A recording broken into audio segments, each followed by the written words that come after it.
Okay, Mr. Cottle. All right, good evening. I'd like to call to order the regularly scheduled Planning Commission meeting of the Town of Haymarket Planning Commission for Monday, March 15th, 2021. Roll call, please. Weir. Here. Mason. Aye. Cottle. Here. Howlett. Here. Corral.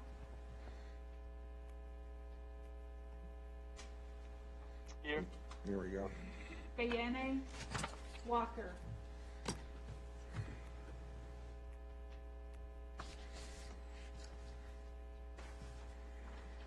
All right, let's stand for pledge allegiance and remain standing for a moment of silence, please. I pledge allegiance to the flag of the United States of America and to the republic for which it stands, one nation, under God, indivisible, with liberty and justice for all. All right, let's remain standing for a moment of silence, please.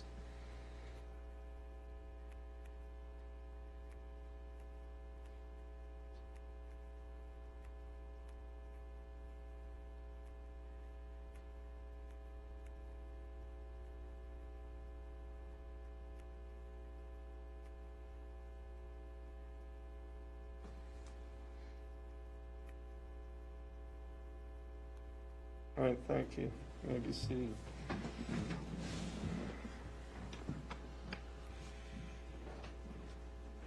All right, first up is citizens' time. If we have a citizen who would like to address the Planning Commission, please come to the rostrum, state your name and address. We'd love to hear your comments. It's the 15th, right? All right, seeing none, we will close citizens' time. Minute approval. Somebody like to make a recommendation to accept the Planning Commission minutes on February 16, 2021 at 6 p.m. I recommend to accept the minutes. All right, do I have a second? Any discussion? All in favor, say aye. Aye. All right, moving on to the Planning Commission public hearing regular meeting, February 16th, 2021 at 7 p.m. Do I have a motion to accept the minutes? Motion to accept the minutes? Do I have a second? Yes. Any discussion? All in favor, say aye. Aye. All right, minutes are approved. All right, Roman numeral 5, agenda item, Crossroads Village Center, SUP 2021-001, restaurant with a drive-through. Ma'am? Thank you. Okay, so we are on packet page 8 of your agenda, and this is going to be my updated staff report. We're first looking at special use permit 2021-001 for a request to have a restaurant with a drive-through at the Crossroads Village development. My update here is just a brief 2 paragraphs on the front page of the report. Here I state that the applicant has provided additional materials to modify the drive-through layout to better demonstrate the number of vehicles that can queue in the drive-through, to modify the drive-through access. They also clearly denoted safe crossings within the parking lot for pedestrians, and they have provided an additional exit option. There is still some concern remaining regarding the drive-through layout, potential backups through the parking lot, traffic congestion upon exit at the closest exit point on Washington Street. I will point this out in the layout here briefly.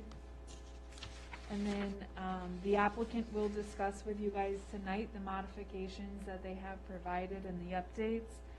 And then I will supply a draft motion. You do have one on the dais already, so we can discuss that as necessary. So can you pull up their drive-through update? I'm going to let them do most of the talking about the modification, but I did just want to point out one thing here. Give us 1 second as we go through it. If you were looking in the packet, we're on page 14, you're going to see a zoomed-in version. On this version, you should be able to see all of the vehicles stacked in the drive-through lane. This was one of the concerns we had previously, so the town has a requirement to have 4 behind the pickup window and 6 behind the pickup speaker. They have demonstrated this. I'm going to ask them to clarify exactly where the speaker box would go, as I did not see that on here, but I think one could look at it and determine that they have appropriately put 10 spaces on. They have still provided all of the appropriate parking. They have provided the crosswalks. There was concern if a large majority of the customers were parking kind of in this side lot, was there a safe designation for them to get to the front door? So they have adjusted that. I have a couple general comments for the applicant, one of which is they've designated the drive-through boundary as shown by this dashed line, one item, and again, this is something that would come up in a site plan, but they have not designated a handicap spot within the restaurant drive-in use that we're talking about tonight. So that is just, again, a minor thing that can be addressed at site plan. And then if you look at the next page, you can see it right there, thank you. So the exit that I still had a little bit of concern about is this one closest here on the bottom. Here's my pointer. This one, can you hover over it? It goes in and out. To the left a little bit. That one right there. So just one of the concerns I had, which I mentioned last time, is when you have so many cars stacked back, would the users coming out of the drive-through be able to make that left turn and not cause a little bit of traffic congestion? However, the applicant has provided a second route out. So if you look here, if you were to take a right out of the parking lot, follow the arrows and take an immediate right here, you have a new exit point that's been added on the main boulevard. So I do think that this modification will help with some of the traffic flow, so that if it is backed up at that one point, they can easily take 2 rights and get back to the light and make their right out onto the main road, or they can even take their left at the light as well. So this is a median boulevard. They can only take a right from that exit point, but it does work to address some of our concerns we had with going and snaking through the parking lot to get to the backmost exit and possibly causing some commotion if there is congestion in front of the Lidl there. So with that, do you guys have any questions for me first? If not, I'm going to ask the applicant to come up and speak to their modifications and then address any questions that you guys may have for them.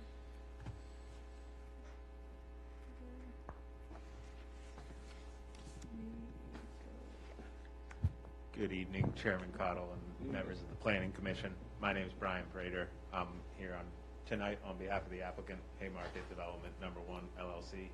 And Emily, I know you just said speak to the modifications. Since we had some planning commissioners that weren't here, can I go through a couple slides to just kind of run through high level? Absolutely.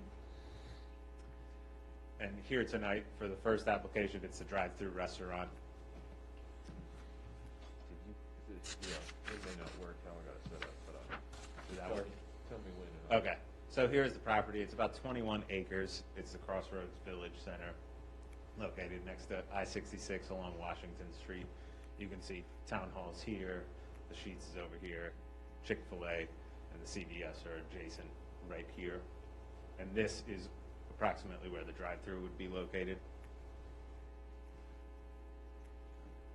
So this slide shows the zoning. It's B2 business commercial as well as R2. The 10-acre R2 portion here was rezoned in 2018 to allow 79 townhomes. The comprehensive plan is planned interchange park, and the drive-through use and restaurant is generally supported by the goals and policies of the planned interchange park, which seek to increase commercial development and provide uses that would be accessible for those in the nearby area. This is an elevation of the proposed building with the drive-through use being a coffee shop. A popular coffee shop would occupy this space with a future by right tenant in this location. It would be a by right tenant. It's not, end user is not determined at this point, excuse me, and it will be either by right or have to come before the planning commission if it's not a by right use.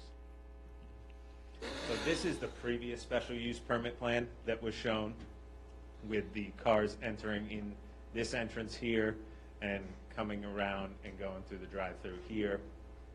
And as Emily noted, staff had expressed some concerns about overall circulation as well as not seeing the stacking in driving or stacking of the drive-through, as well as some conflict between the drive-through and existing parking. So on the revised slide that I believe was up a moment ago, just wanted to highlight some of the modifications and taking into those concerns into consideration. First, crosswalks here for pedestrian safety from the sidewalk areas, as well as these parking spots that would have to cross the drive-through aisle. Also, the stacking spaces here, the town code requires 10 spaces, and this is actually the 11th car here, so it meets the town code requirements. And the applicant removed 3 parking spaces in this location to allow a better circulation so that the cars, if it were to be backing up even further, that these would not be in conflict. This drive aisle is wide enough so these cars would not be conflicting when they get in and out with these if it's backing up. And another item, could you go to the next slide, is overall circulation that Emily was hinting at. And this slide really shows that the overall circulation, one, you can see the stacking here, shows that it would have to be insanely busy and not the type of level of busy that a coffee shop typically gets to have impacts onto Washington Street. And also, this shows the circulation. There was concern about snaking through the shopping center for cars to exit, and the applicant in response to that offered an exit here out to the median that wasn't previously shown on the plans. And what that would do is allow customers pick up their food and coffee and then go out right here, not have to wait here and back anything up in this location, as well as go out here and come out to the light and exit either eastbound or westbound, whichever way they're going. And that also would assist in preventing cars waiting here trying to turn left this way.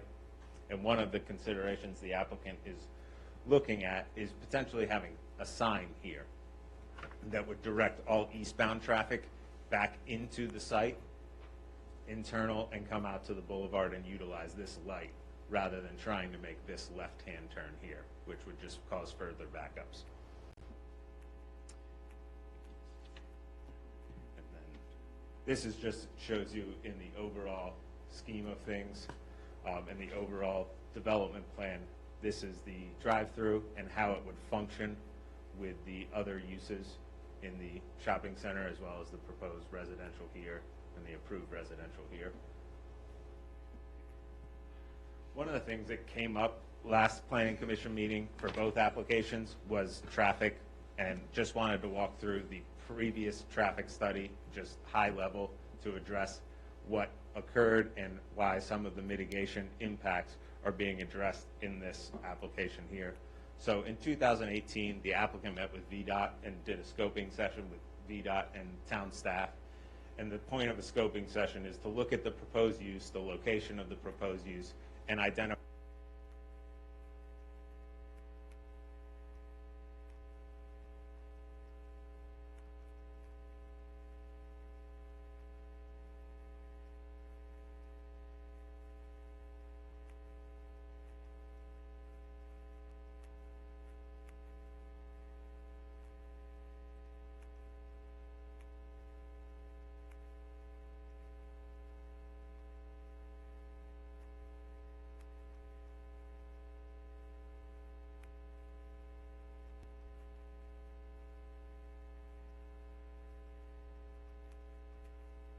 account for a 2% annual increase of trips when doing that, and scope out the traffic volumes with including these proposed trips in many years out to accommodate future conditions.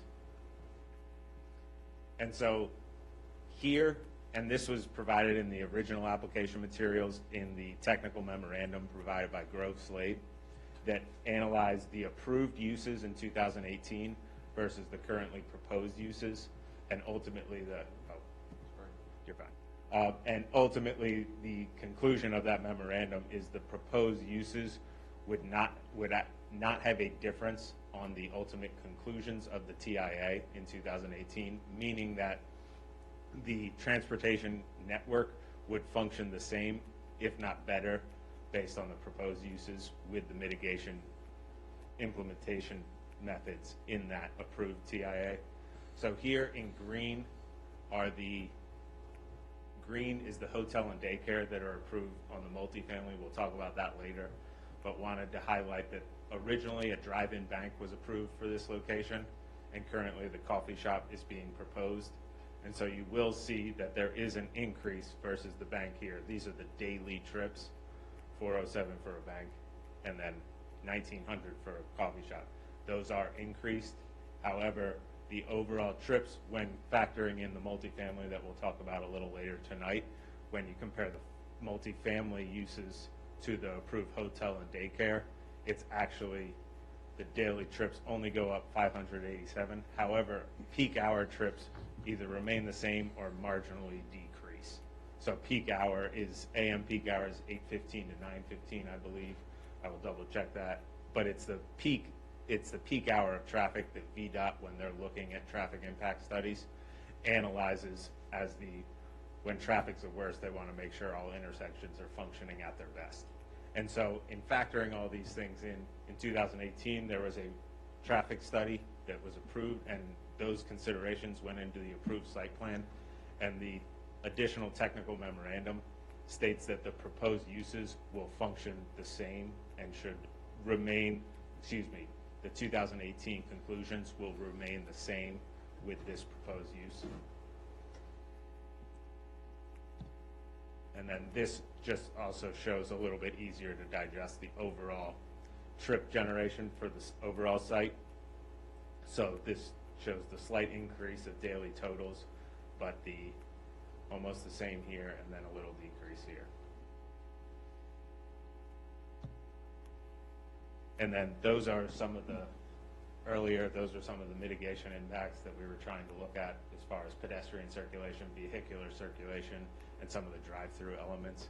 And that's what the applicant worked with staff between February 16th and today to reach some kind of solutions for those issues that were raised, and think that there's been adequate mitigation for those issues, and would recommend approval of this drive-through SUP by the Planning Commission tonight.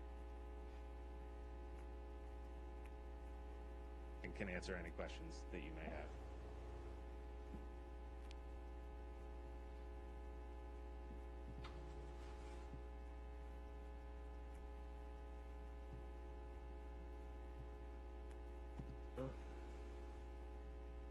I think with all those modifications, you've answered all my questions. Mr. Weir? Thank you. I'm almost there. If this had been in 2018, I would have been opposed, given what the layout was then, but the layout has changed markedly since 2018, principally as a result of the addition of the grocery store and the change of the configuration based on that. But I appreciate the revenue that the coffee shop will generate. I appreciate the modifications, but I've still got a bit of an issue with the ingress-egress from Washington Street, both in terms of stacking distance and potentially people taking a left-hand turn out of the coffee shop and potentially blocking the ingress to the Lidl or the grocery store parking lot. I understand you want to put a sign up there, but signs don't do a whole lot around here. Would it be possible to put a curb lane in that would force a left turn only out of there? a right turn, I'm sorry, a right out only, and force them to go back to the center and use the signalized intersection to egress back onto 55. And that is something that we haven't been presented with yet, and I would have to defer to the applicant who is here tonight. The applicant's willing to work on that. I'm grudgingly willing to, traffic concerns aside, grudgingly ready to send it on to council. Emily, if you could work on that. I think that's a appropriate ask of the applicant. If the commission is, if he's willing to discuss it tonight, we can have that discussion. If he's willing to accede to it tonight and we do it as a condition, I'm ready to go. Mr. Mason, do you have any comments? No, I, I think it's appropriate as well, so. out of respect for the applicant, I think they've made modifications, and I think they're willing to work with us, and, yeah. All right, do you want to see the Ayush, page? do you have any comments?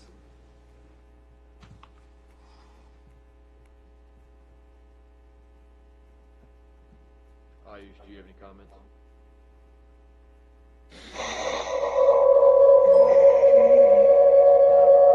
Can you mute yours?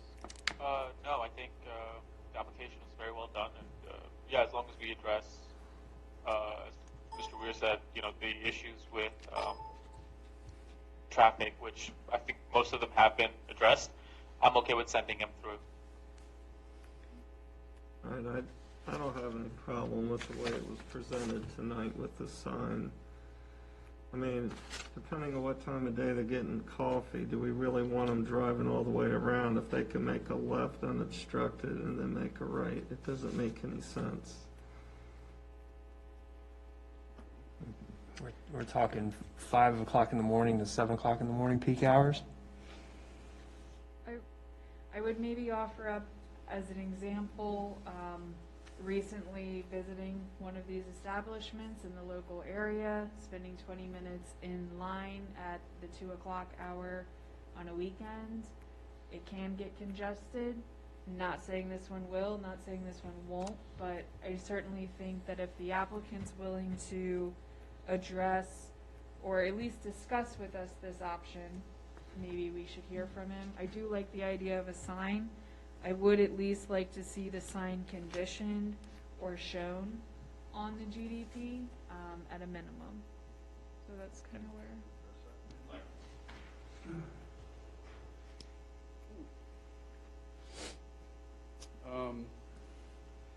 So I think, Hey, sir? good evening. Yeah, just so these guys remember. Yeah, I'm Don Wooden, obviously, the applicant for Crossroads. Good seeing you all again. So I think when we talk about these, sometimes we think in terms of peak, but I also think you have to think in terms of you being a driver in that condition. That's what I always try to do when I'm looking at these situations with our traffic consultants and our engineers. So if I'm coming out of the drive-through and I've got a queuing lane there that's now wanting to turn right out onto Route 55, I'm sitting at the stop bar at the Starbucks, and as a driver, I have to make a decision. What's going to be most efficient for me? That's what we're all looking for, is efficiency. So one point of efficiency is if I have a very friendly Haymarket resident that does this to me, then I'm saying, thank you very much, and I'm pulling out and I'm making my right. But if I don't have that, then I'm going to quickly assess that, and I'm going to make my right. And I'm going to go to my nearest exit out, and I might end up doing that loop. I think that's common sense is going to prevail there, and I think that by requiring everyone to exit right, one, it's creating unnecessary traffic flow through the center, And it's also creating a burden on those people that normally would just be able to easily exit left and right. So it, from a common sense perspective, I don't think it makes a lot of sense. And it's not going to, it's not going to affect how people are queuing, because if you look at that exhibit, if people are coming out of the grocery store and they're queuing to turn right, then if I'm sitting at Starbucks and wanting to queue and go out left, again, it's just what am I going to do that makes it the most efficient for me? I'm not going to sit there for 20 minutes waiting for someone to let me out into the flow of traffic and make that, left and then right. I'm going to make a right and then I'm going to make another right to get out. So I think it actually is an impediment by doing a right out only. But I am open to putting up signage that would help, in the event of congestion or eastbound traffic, please turn right. And then obviously, if you're local to the community, then you start understanding that you've got these options that you can egress out of the site as well. So, and this, by the way, I want to make it very known is this lane right here that's showing this traffic. That's actually our right-in lane. So this traffic is not sitting on Route 55. This is our new right-in deceleration lane. So you can see the stacking here. We can come all the way back to here before we have any impediments to any of the Route 55 traffic in terms of flow. So we've got a good amount of stacking available to you there. So I think we've made some good changes. I think there was I think everybody, added some value here in terms of talking about, the drive aisle and the queuing here for the drive-through, and then also adding that ride out. I think that was some good pickup, and engineer felt good about those changes. Don, could you show us where the speaker box is going to be? I see the pickup window. I just wanted to verify where the speaker box would go. Speaker box is typically right in here. Okay. Yeah. And is that something that on your next submission or when it goes to council, can you guys just note that on there for us? Yeah, absolutely. Be happy to. Be happy to. I got a question. So basically, there's going to be 3 lanes there, right in front of the entrance. So the way it's going to work is right here on Washington Street. So at this main boulevard here on the right, this area, you're going to have a stoplight, and then there's going to be a median. Actually, kind of where this is, there will be a median, so you cannot take a left out of here. So you'll have that designated turn lane into the site, as he mentioned. And then I do believe this is the area right here where it's going to widen into your 2 lanes You'll have 2 lanes of to traffic. continue west. Okay. And then right here, let me see this light. Hold on. You can see it on the leftmost corner. You'll see the beginning of the little Chick-fil-A. Oh, there we go. Right here's the beginning of the little Chick-fil-A turn lane in. So, just for reference points as well. People with kids. One last item. I mean, you have this obvious exit. You have this one. You could even go as far as out this way. But hopefully with 1, 2, you wouldn't need to resort to 3 and 4.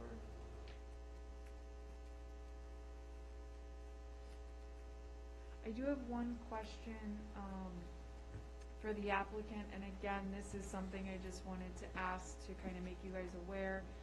When you modified the drive-through layout plan there and you took away those 3 spaces, that then reduced the number of spaces for the other tenant. Are you guys fully aware that if it were to be another restaurant, it wouldn't meet the required spaces? So because it's not part of the SUP where those parking spaces have been taken, we were under the impression that you would be counting those under the shared use of the entire shopping center. Because they wouldn't be a part of the SUP application. It would just be part of the entire center. So some of their customers would, you're saying, have this as shared? You'd have all that shared, right? Yeah. Yeah, I think a typical tenant is going to do this. They're probably, if I'm Starbucks manager, I'm going to say, hey, employees, I want you to park here. That's exactly what I would be doing. And if I were this tenant owner, I would do the same. I'd say, hey, employees, please park over here where there's no impacts to our customer parking right here. So that's pretty typical how these tenants think when they're thinking of shared use.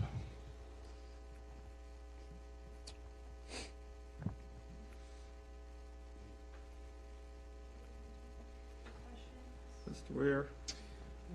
Play devil's advocate a little bit. I get that forcing everybody through Lidl is less than optimal, and I agree with that. However, I also take human nature in, and we've had a similar circumstance, not identical, but similar, with respect to the McDonald's and people exiting McDonald's. You know, they didn't listen to signs, or they didn't pay attention to the signs. They didn't pay attention to cones.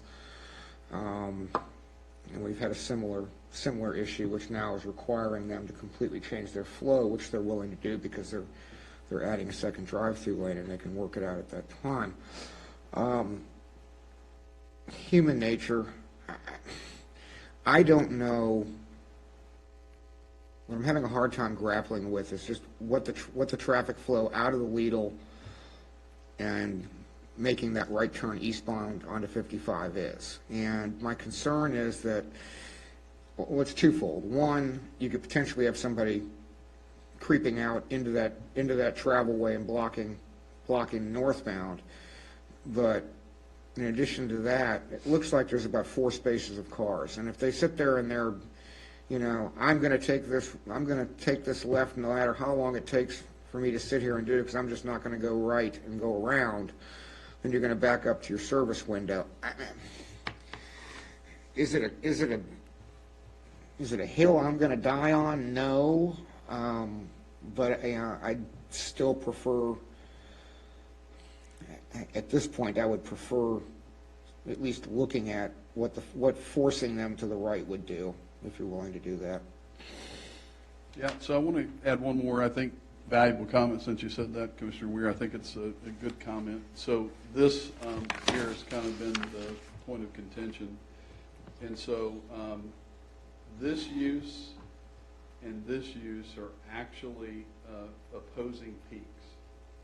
So this use is, their peaks are your typical drive time peaks, because obviously as people are going to work, guess what? That's when they want coffee. So your drive time peaks are in fact Starbucks' peaks.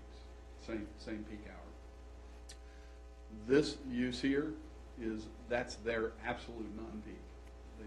They aren't going to have a typical grocery shopper at that AM peak or PM peak. Their peak is daytime peak, which is just the opposite of the Starbucks. So I think it's very complementary. So you shouldn't be, or we don't want to think about these two uses being a conflict. They're actually very complementary of one another. I'm just concerned with having the Chick-fil-A right next door and the way that stacks up, and then having that light. I don't know what that model's going to look like in practice, in terms of, you know, how hung up is that right out of the shopping center going to be. I could make an argument it won't be. I could make an argument that it's going to be horrible. And you know, I guess it's one of those things. We'll wait and see, I guess, and see what happens in practice. But I'm a little concerned. Actually, I'm a lot concerned. Well, another thing I should point out is I think this was one of those egresses that, there's been a lot of discussion about. And for your town residents, particularly that frequent the Chick-fil-A and/or will frequent Crossroads Center, I think this will be another one of those. It's one of those mental things, right? Again, it's that common sense. So I'm here at Starbucks, and I'm going, hey, I want to turn right, but I'm queuing here, so I'm not going to do that, so I'm going to do this. I'm going to go up because I want to go right. I'll just go ahead and do this thing, and then go out behind this, bank, CVS, and I'll get in my right lane out. Or I can do this, or I can do this. So it gives them a lot of optionality because typically Starbucks is a yes, you're going to get some interstate traffic, but the reality is that it's local traffic more often than not, where people are wanting to, on a daily basis, frequent their Starbucks. So they pretty quickly, I think, will get to know all their points of egress and make those common sense decisions on which way am I going. And I think the flow works. Well, Haymarket residents may have a lot of common sense. I'm not so sure about the rest of the residents in Northern Virginia, to be honest with you. Yeah, we all drive that. Mr. Mason? Quick question, I just want to make sure I understand. So, there's a light, like you said, by Chick-fil-A, and then there's going to be another light there. A light here. Mm-hmm. Right, so potentially, if you got people going to 66, you're going to have people kind of jammed in between the two lights, right? You won't have one at Chick-fil-A. There's only going to be the one Okay. right here, Okay. and that lines up with Costello Way across the street. My only comment in kind of what Mr. Beer is saying is I'm a little concerned from the perspective is you are turning left and you got cars in the right lane. It seems like it's gonna be pretty difficult for you to see Right.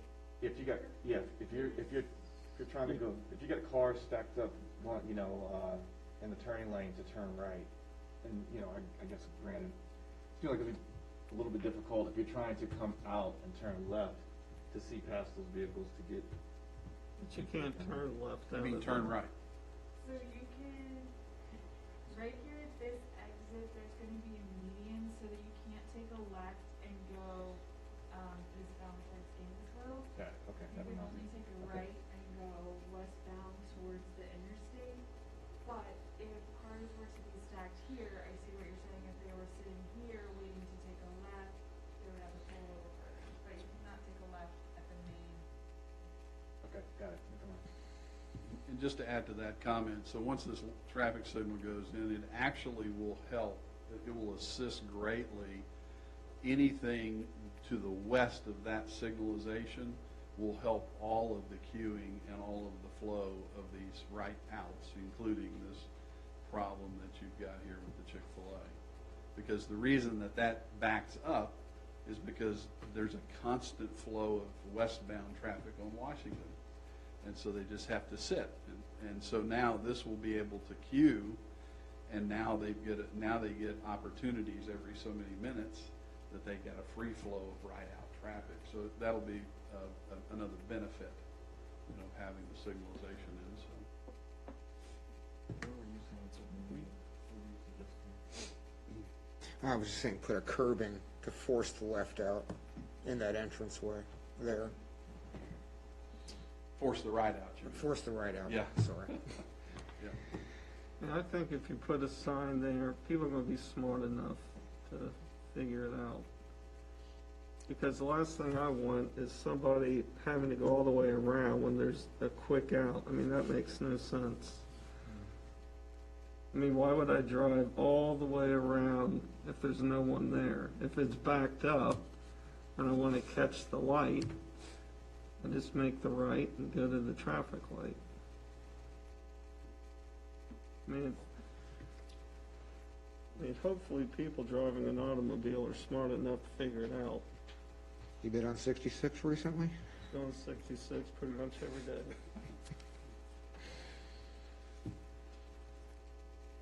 Anything else I can address? I think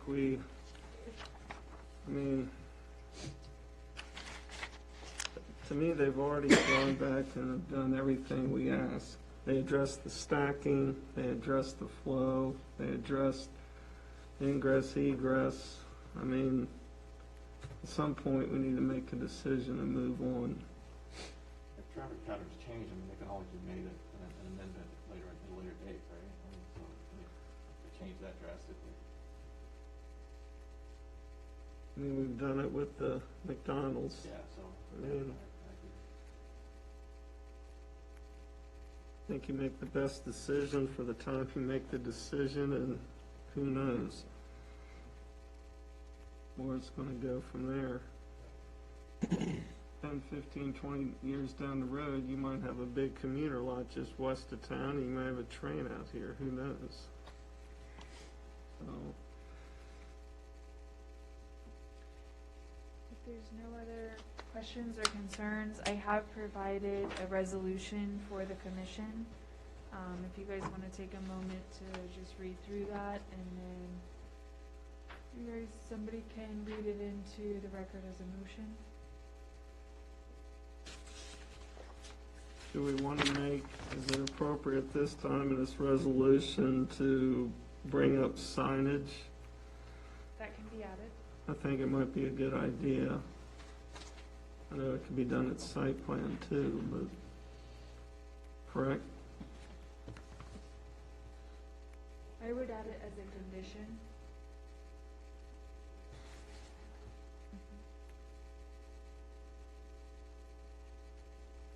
Where would you recommend that we add it to?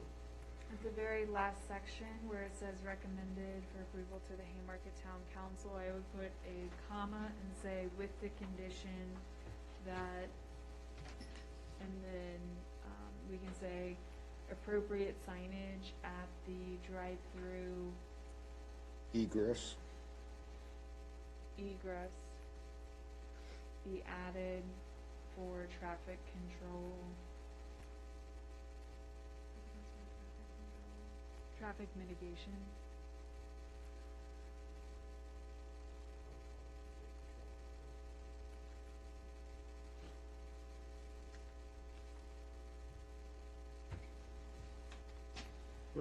So recommended for approval to the Haymarket Town Council with condition of appropriate signage be added for traffic mitigation at egress.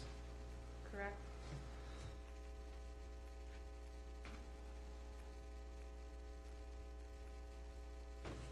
All right, somebody would like to make a motion. Real quick, Chairman, I apologize. The address, I mistyped it. It should read 15150. I have a incorrect number there. All right, 15150, correct? That is correct. Okay. Thank you. And if somebody is ready, you can just do a motion to approve resolution 2021-006 As amended? as amended. And then I can run off a copy for the applicant so they have it tonight, but then we'll make this into a formal resolution and retract draft off the top and get it signed. Make a resolution to approve resolution 2021-006 as amended. I have a second. I have a third. Second. All right, discussion? All right, roll call vote, please. Lear, All right. Mason, Aye. Cottle, Yes. Howard, Yes. Corral.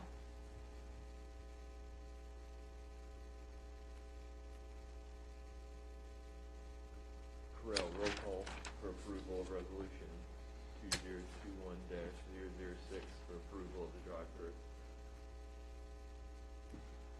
Yes.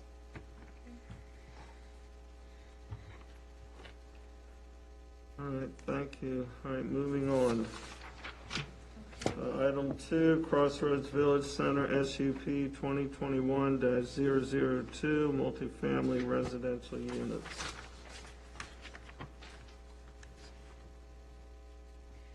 Okay, we are on packet page,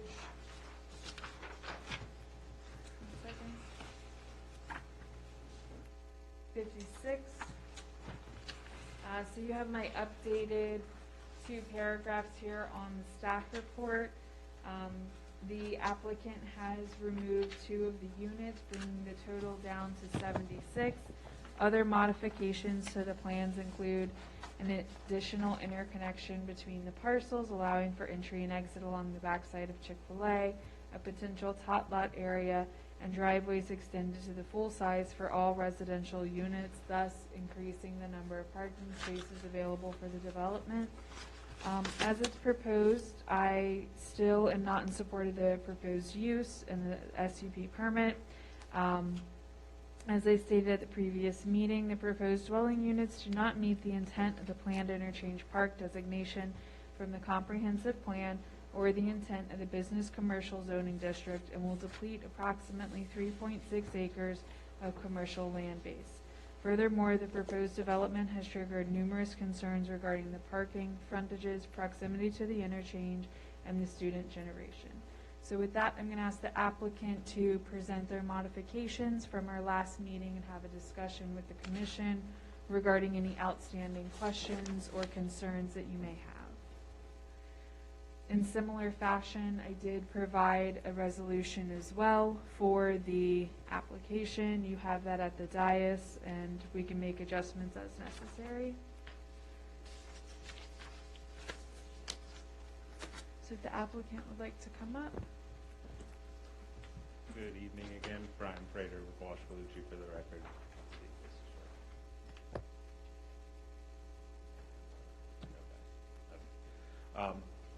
So here again before you to present the multifamily special use permit, the second part of the Crossroads Village special use, again in the same area. You can see here, this is where on the aerial where the multifamily residential would be proposed. And to be clear, and we'll touch on it, multifamily is the town's zoning ordinance definition. These are stacked 2 over 2 units, which are similar to a split townhome effect, and they address a need in the marketplace currently. There's currently a shortage, a severe shortage of housing for middle income families and residents, and the stacked 2 over 2 design product type allows for those type of families, middle income, to purchase a home of their own while not having to pay the typical townhouse or single-family detached pricing in Northern Virginia that we're all familiar with this market. Again, B2 allows the multifamily by special use permit, and its a portion is R2 with 79 townhomes, and it is similarly comprehensively planned for planned interchange park. And I would just point out, while Emily noted that yes, the residential component is not consistent with the planned interchange park, that this is one that the overall designations or uses proposed in the Crossroads Village Center do allow for a commercial mix of uses, so it does achieve that goal, as well as the 2 over 2s are the result of a changing marketplace. Originally, these were approved as a hotel and a daycare, which at the time in 2018, not too long ago, were viable uses. There's now a hotel being constructed across the street. So the applicant is responding to market forces, and as I had noted, the middle income housing and that gap in the middle for middle housing is one of the biggest market gaps, and that's addressing one of those concerns tonight.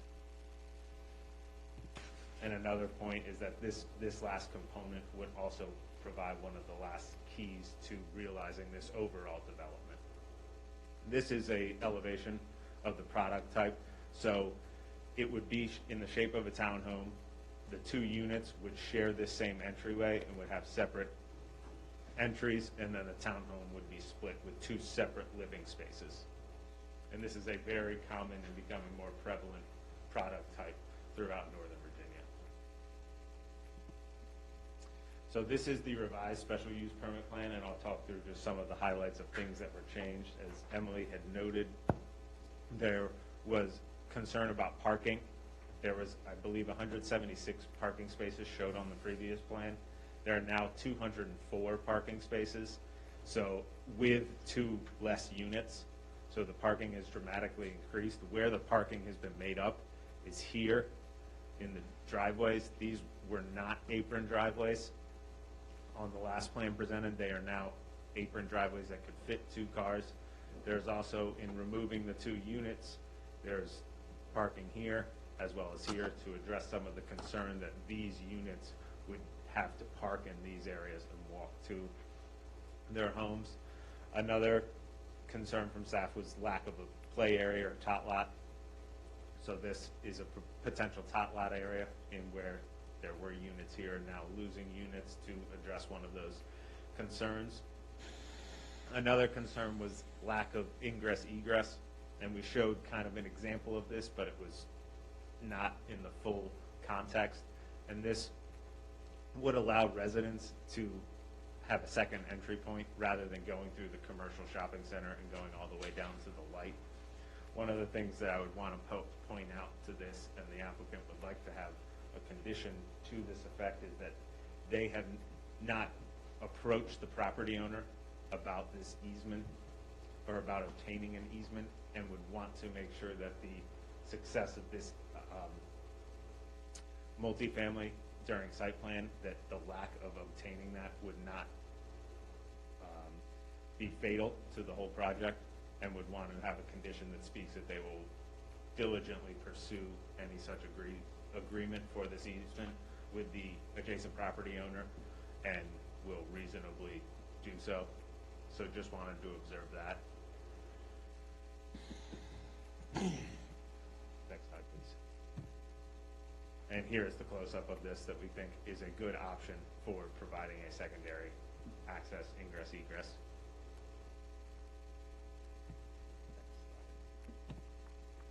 And then this again just shows the overall context within the development. So the residential would be both compatible uses here in the rear. And then one of the things that was brought up during the Planning Commission last month was landscaping, particularly, sorry Chris, if you could go back 2 spots, particularly in this area, given the transportation improvements here and the ramp.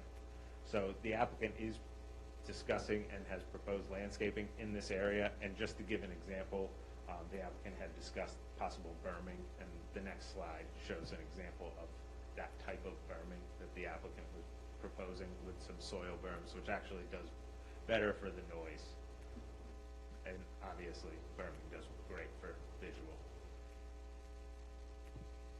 And then again, just wanted to touch back on the traffic that I explained a little bit earlier on the drive-through. Sorry, that was getting to me. And just really wanted to highlight the significant decrease in trips associated with this multifamily residential when compared to the approved hotel and daycare that were previously on this location. So if you see here, the daily trips associated with the hotel and the daycare here in green is 815 as well as 475. The trips associated daily with the multifamily is only 425. That's a drastic decrease in overall trips, and will help reduce traffic and also help offset the trips that were increased with the drive-through. Next slide. And this just gives you a little bit better of a visual of that significant decrease, 1,200 down to 423. That is a significant decrease and should alleviate a lot of the transportation concerns as well as traffic concerns of the overall project. And as I stated earlier, these proposed uses are consistent with the findings of the traffic impact analysis that was conducted for the previous approval. And then again, the slide that shows that the overall trips are very similar to what was previously approved in 2018. And then one of the things that we wanted to touch on and we touched on last time were student generation. Another aspect of the 2/2 unit is that those type of units do not produce as many children in the household, and a lot of that is because the target demographic is usually single young professionals and or empty nesters looking to downsize, so they are not the ones that have children that need to utilize the school system. So this slide was just to point out some of those distinctions between your typical multifamily apartment buildings versus a 2-over-2 stacked townhome. And you can see there's also a difference in owner-occupied versus renter-occupied, which if you see, it's hard to see down here, but owner-occupied units of all multifamily is 14.6 per 100 dwelling units. And then if you see renter-occupied, that goes up to 31. So just wanted to point out that owner-occupied, which these units are going to be, as well as the 2-over-2s, will have a much less impact on student generation and schools than your traditional multifamily housing. And that is all I had for presentation, and with that, we request a recommendation of approval from the Planning Commission tonight, and here to answer any questions. I don't have so much a concern with the student generation or the traffic, like you were saying, but I do have a concern with parking. Yeah, even with the new modified plan, I just don't see, I just see concerns with guest parking and just parking in general for the residents. So I would point out in the town's code, they're required, I believe it's around 20 spaces for visitors is factored into that. The required amount for 76 units of parking is, I believe it's 171, and that the applicant is providing 204, so there is a large surplus of parking based on what is required by town code. Yeah. Can I have your pointer? Yeah, I think, just one clarification. So, now all of the units, here and here, as was here, now we have the, what we call parking aprons now on all of these units, because I think, Chairman Cottle used the term, we stuffed in these units, or I forget the exact term, but it was, I understood it. And so when we went back to engineer it, we've added these aprons. So the aprons now will hold 2 vehicles each, and there also are 2 there's 2 garages as well. So each of these units stacked will have two cars in the garage and 2 cars on the apron, so for a total of 4 cars. And then these would be for guests that could come if these areas were full. And then, of course, you have all this guest area here as well. Did that add to kind of what maybe you weren't aware of? Yeah, I wasn't factoring in the aprons. Yeah. To clarify, is that each unit over there has 4 spaces, or each unit has 2 spaces? So each unit would get 1 driveway and 1 garage? Yeah, when I said stacked unit, I meant in the 2 units, yeah. So it'd be 1 garage and 1 space for each unit, yeah, correct. And then plus the additional guest parking areas. Now, I like this better than before.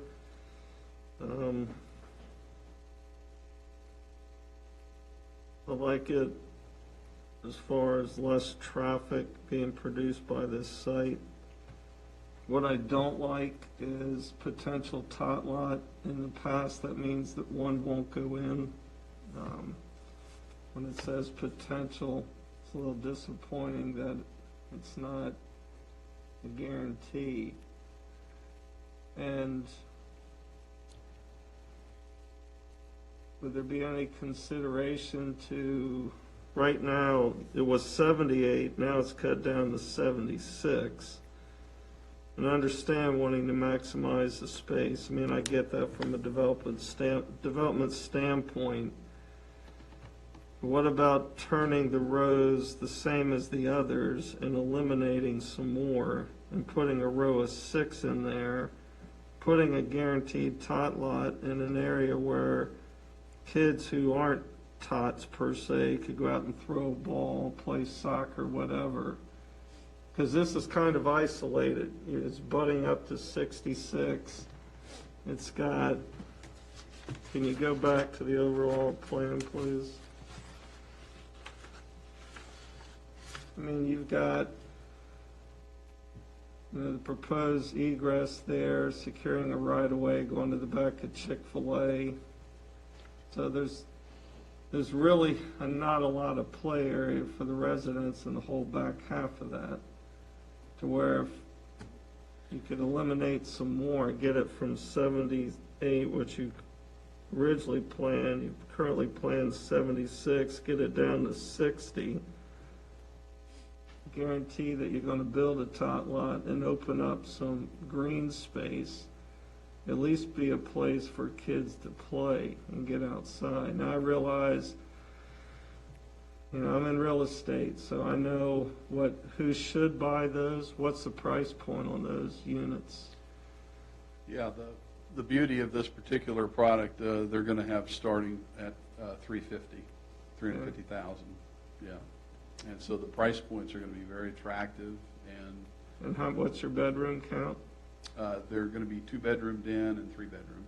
All right, well, the 3-bedroom in that price point, you're going to get a family of 4 going in there. I can just tell you how it's going to work from real estate, especially at 350. Time you add in all the extras like locks on doors, things of that, it's probably going to be 380, 390, which is still affordable in this area. Yeah, But, very affordable. and I like the fact it's less traffic, but you know, I still think it could be cut down even more. If you could get it down to 60, I could support it by opening up more green space. Because you're going to have elementary age kids there. You're not just going to have kids going off to daycare there. And I don't like the terminology potential.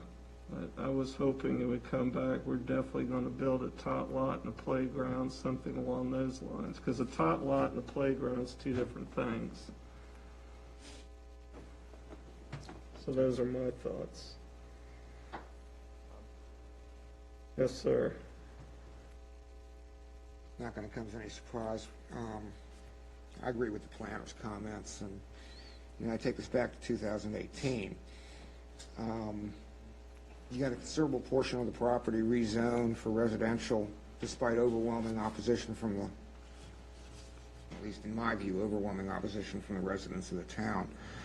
Sort of the understanding that that was going to be it, no more residential, for any number of reasons. And the rationale that I had back then in opposition to the residential stands now, and even more so now, with taking this acreage and converting it from commercial to residential. So, I mean, you know, I haven't changed on that. My previous concerns still largely stand, and this isn't really in accordance with the comp plan, and I think it cuts the town's nose off, despite its face to some degree, by taking away a significant portion of what limited commercial space we have left. Some particular issues on the revisions. I still have an issue with the parking lot and the travelways, and I'm kind of interested why you would put 2 parking spots in what would otherwise be a hammerhead at the end of that row, which will make turning around interesting. If it were a hammerhead, I suspect it would be a little better, because then it would at least give somebody the opportunity to get a larger vehicle turned around and headed in the right direction. I'm also not wild about the location of the tot lot at the end of an alleyway, a narrow alleyway, with your only real way to get there is going down the alleyway. I doubt people are going to go down the backside, especially if there's a commercial building and a commercial parking lot to the south.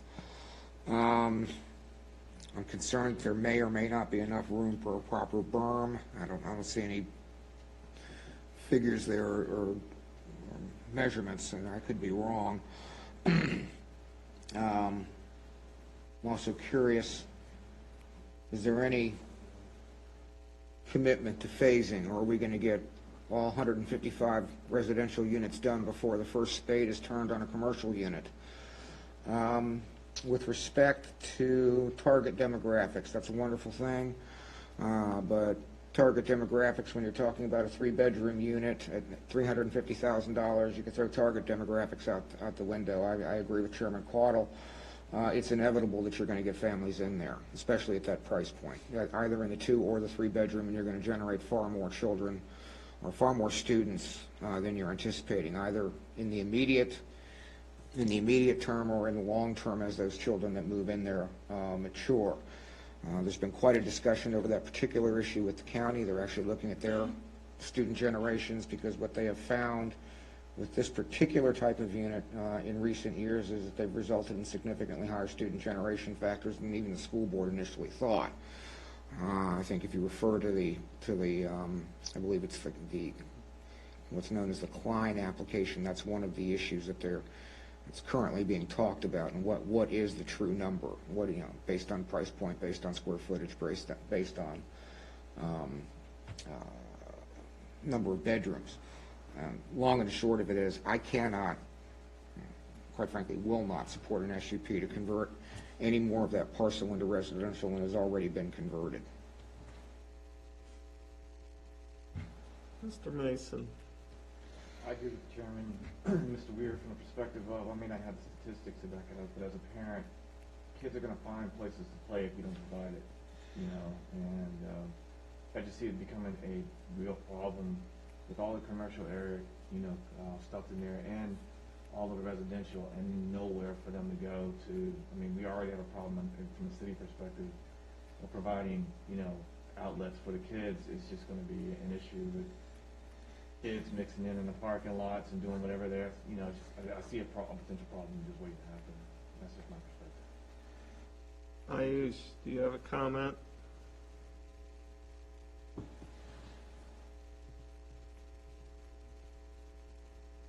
Ayush, did you have any comments or questions in regards to the multifamily SUP?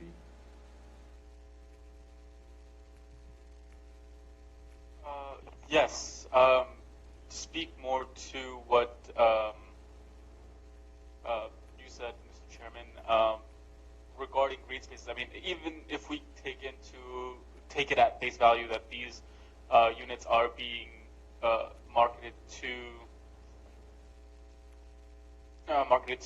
young professionals and empty nesters, those are the type of people, in my opinion, are looking for more green spaces and green areas. So I think that's one of those things that's very important, is to have that available if we are going to have this, if we're going to approve more residential in this area.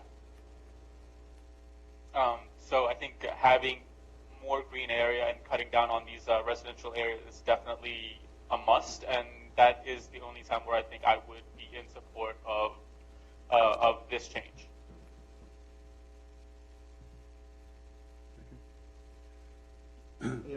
Can I address? Well, let me just say this to the Planning Commission before you do, sir. Having sat up here and listened to the citizens' comments, overwhelmingly, if you had to boil it down to the 2 issues that we hear continually, is traffic and adding to the overcrowding of the schools, particularly on this end of the county. I understand Mr. Weir's comment about, the commercial space. However, we have a hotel across the street that's going to generate tax revenue for the town. And, as you look at the overall flow, I've heard time and time again with the residents, and I think we would all agree that how many times have residents have come before us and said, why do we need more commercial space? We can't fill what we currently have to begin with.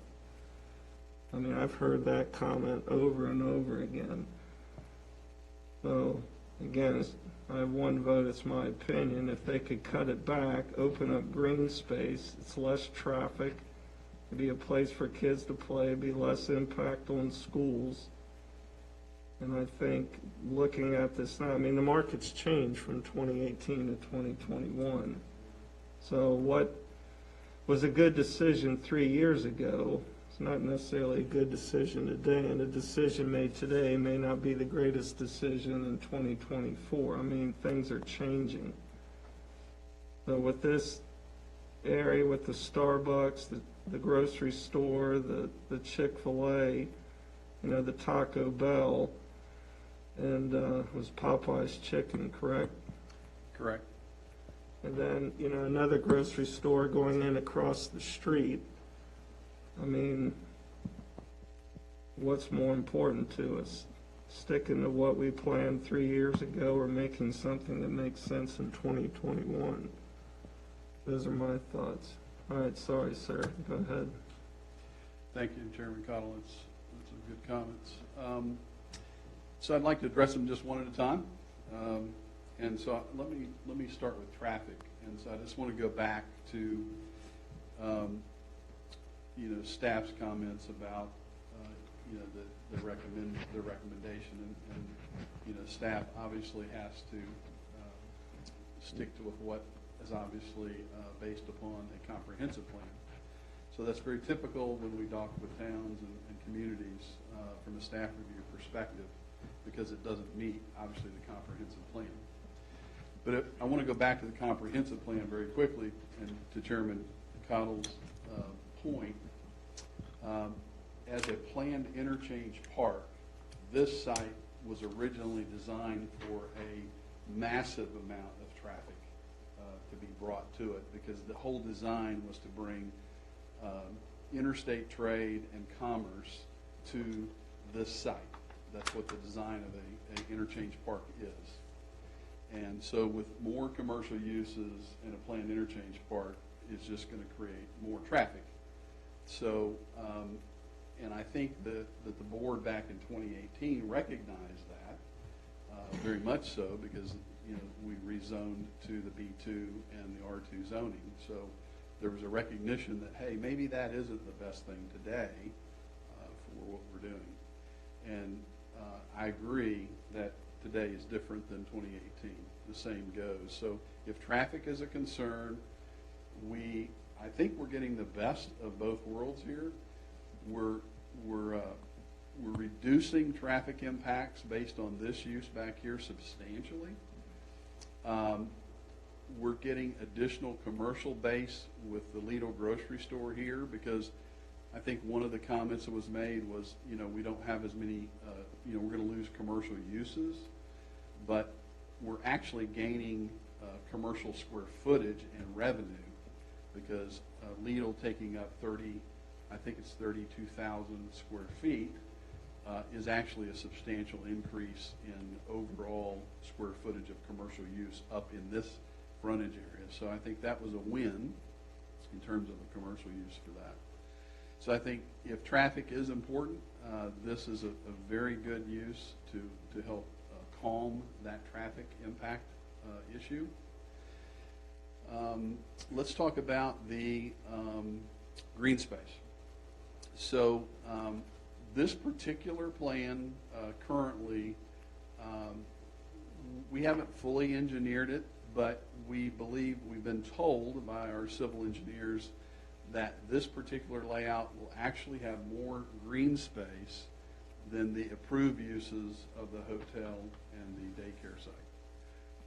And that makes sense, because obviously with residential, you've got lawns and you've got grass areas that you wouldn't have had with a hotel, which would have mainly asphalt and a little bit of curb and gutter.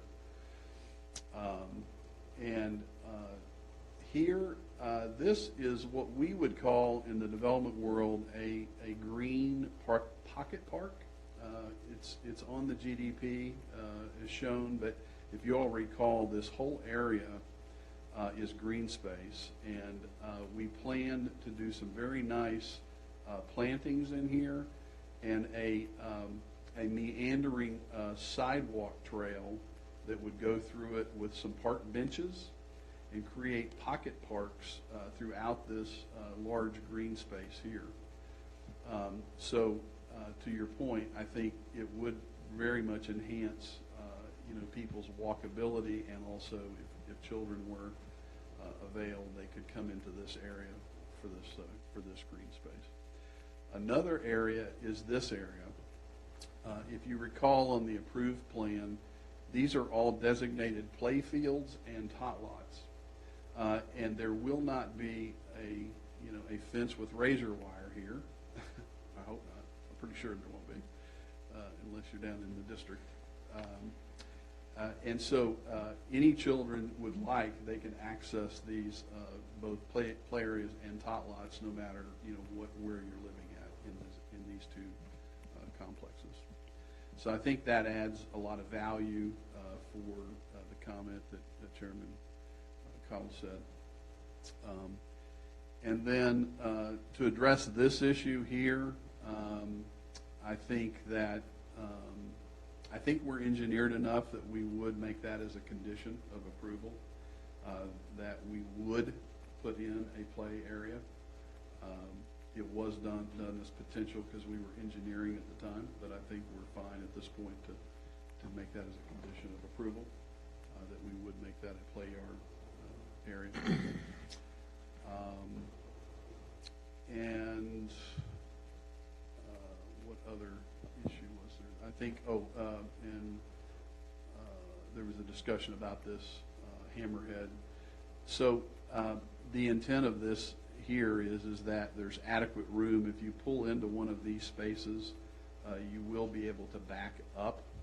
There'll be an apron here that allows you to back up and turn and go back. And this alleyway, the only reason it's called an alleyway is because it's really defining the back of the homes. That's really the only reason it's called an alleyway. It's actually a full width interchange road. That is it's either 22 or 24. Either 22 or 24 foot wide. So it's actually a full.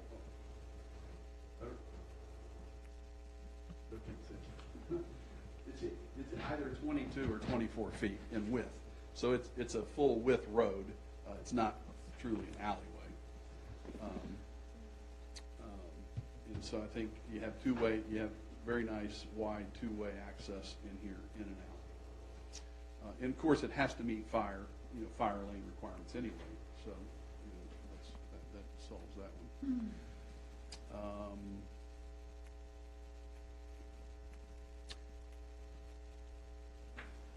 So we've talked traffic, we've talked green space, we've talked the tot lots, the play area, the parking,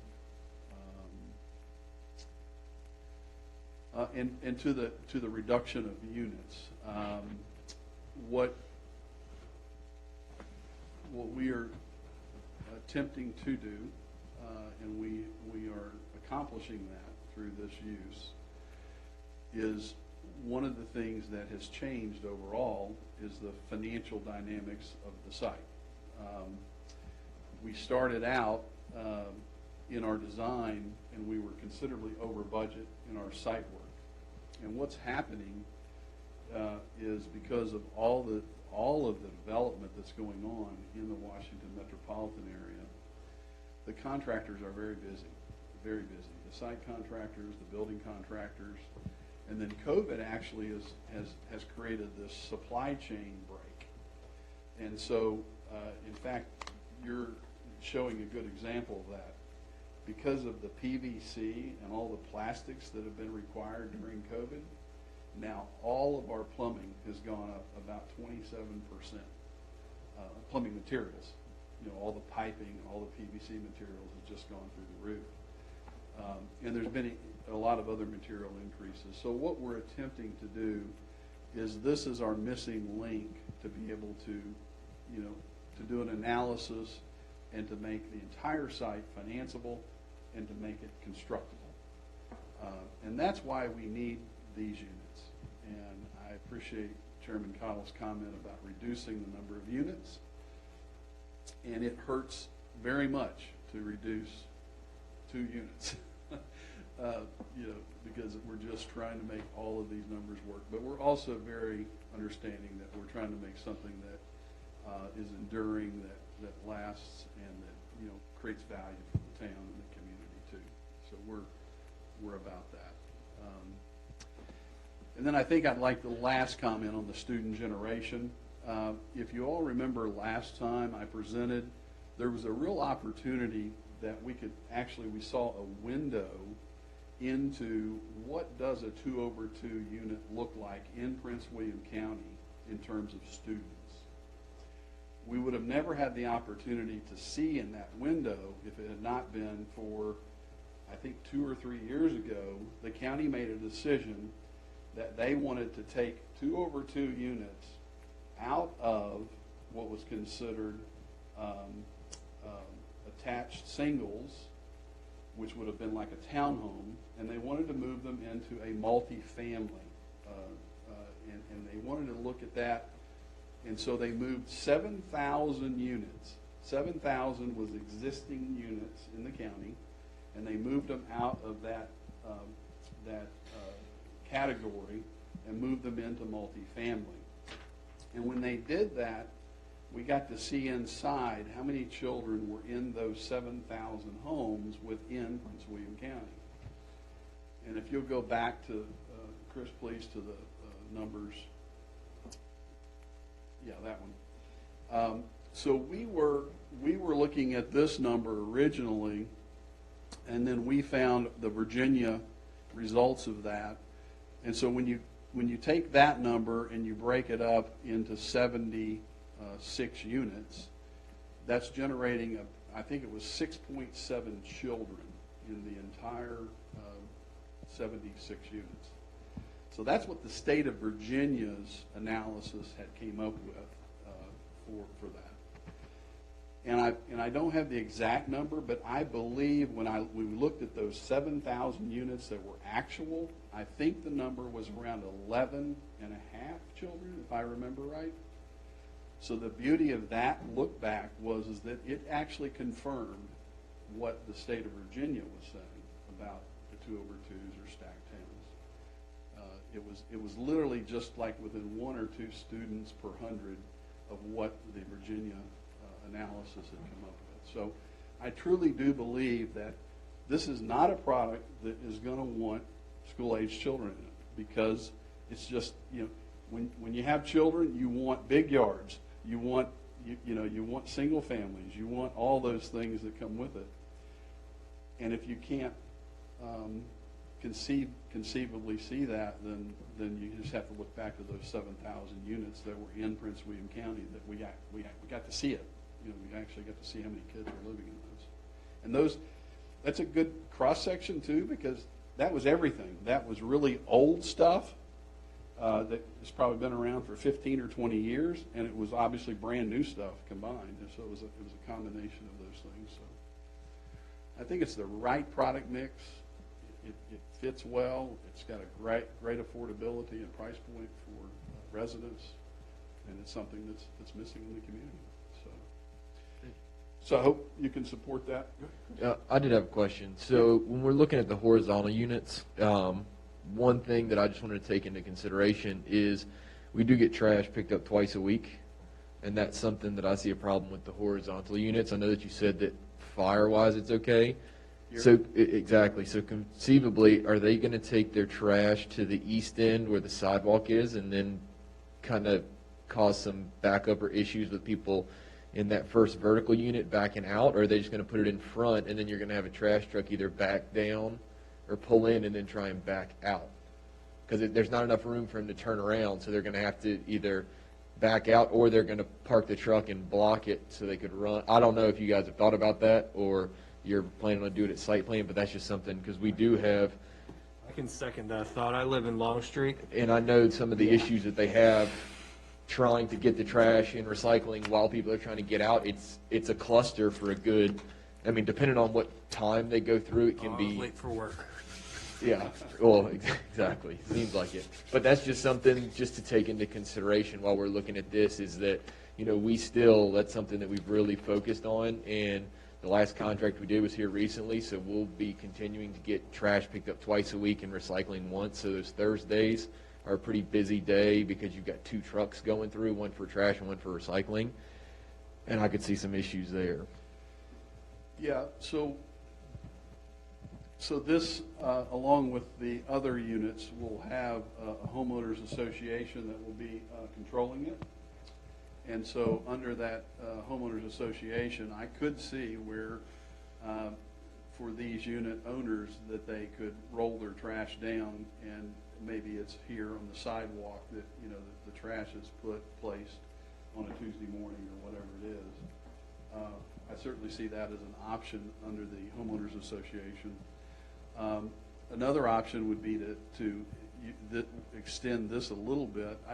We haven't done any auto turns for like a trash truck, but if one of these were extended a bit, or all of them were, then it could actually, you know, pull here and then back up and then out. You could do that too. And then just based on what you were just talking about, if they're both HOAs that you're saying is going to take the trash service, because that is another factor that I do think that Planning Commission and Town Council would like to take into consideration, because that is a price point that the town pays. So that's something that we provide trash service to all residential units. So that's something that, if that's what you're looking at and anticipating that the HOA is going to cover the cost, I think that's something that if you shared that information, it would be helpful to you guys. And that would just help with staff when we're talking about, you know, the totality of the circumstances. That's something that would factor in. So on that one, I can assure you that we're totally open to whatever, you know, I think right now any resident that would come in here to purchase doesn't have any preconceived notion that the town would be paying for their trash, right? I think most cities and so forth, you have to pay for trash. So if that would be something that you would like to condition, that's something we'd consider. But that's up to you. I mean, I assume that with this commercial tax base that you all are developing, particularly on Crossroads, I assume that one of those things you want to do is to try to reduce the cost to your residents within the town. So that's totally up to you. But yes, if you wanted to make this a condition that, you know, trash would be a cost to the HOA, you know, we'd be absolutely fine with that. I just have one quick question. Can you show that slide again where you were showing like the common ground space or tot lot That space? one? Yes. Yep. So is that going to be, that's just like, would that be just common ground space included in their HOA or? This here, this area here, Yeah, that you were talking about for the like pocket possible, parks? yeah. The pocket parks? So, Yeah. So this, this is, you went through that a little fast, I just. yeah. So in terms of maintenance, Yeah. Igor, can you tell me on that one? The maintenance on that one, the pocket park? Master Property Association will maintain the storage Yeah, but what about landscaping maintenance? I think we'll probably put it in the master association. Landscaping and maintenance, I think, plan for that Okay. tentatively. So that So area there's is going to be open for those residents to use. Yes, yeah, well, Okay. what Igor is telling us here is that this will be part of what's called the Master Property Owners Association, which will be this entire parcel. And Okay. under the Master Property Owners Association, this will be maintained and landscaped by that association. Okay. Yeah, so it'll be open to the public, anybody that wants to use it. Mr. Ware. One closing comment, and then I'll shut up. You know, as I look at the plan overall, I'm now seeing 60+% of the planned interchange park converted to residential. And I understand it may be the missing link for you guys to make the site financeable and buildable, but, you know, to be blunt, that's not our problem. If you look at the planned interchange park in the comp plan, it wasn't something that the town created on its own. It was created in conjunction with Prince William County to develop the entirety of the interchange, 15 and 66 interchange. And you sort of kind of see it on all of the corners. The county doesn't exactly do what we'd like them to do sometimes, but they haven't thrown any residential in there. And the purpose was to develop highway-oriented development of those properties surrounding the interchange. And by definition, or by comp plan definition, it calls for a mix of commercial, office, professional, and retail uses around common parking facilities. Well, I see a lot of retail, and I see a lot of restaurant, and I see a lot of residential, but I don't see any commercial, office, and professional uses, which quite frankly are the ones that are some of the biggest bang for the buck on a B-pole, from a B-pole standpoint for the town, and what we tried to get, or what was the purpose of the interchange park to begin with. On one other note, location is key. If you look at the student generation numbers for Loudoun County, for example, and I wish Marchant was here because he's much more familiar with it than I am, they break down their student generation by not only unit type, but geographic area within the county that those unit types are being put into. Your planned demographic may very well be young professionals and empty nesters, and that formula might well work if you were putting this unit in an area like, I don't know, I guess the best illustrative examples would be someplace like Clarendon or Ballston. But when you put it out here, where they are likely far removed from their places of employment, where there is limited opportunity, for lack of a better term, for nightlife or social activities, you're not going to get the same demographic. You don't have the same allure for that type of unit sort of in this isolated area of the county without those things that the your targeted younger generation crowd is looking for.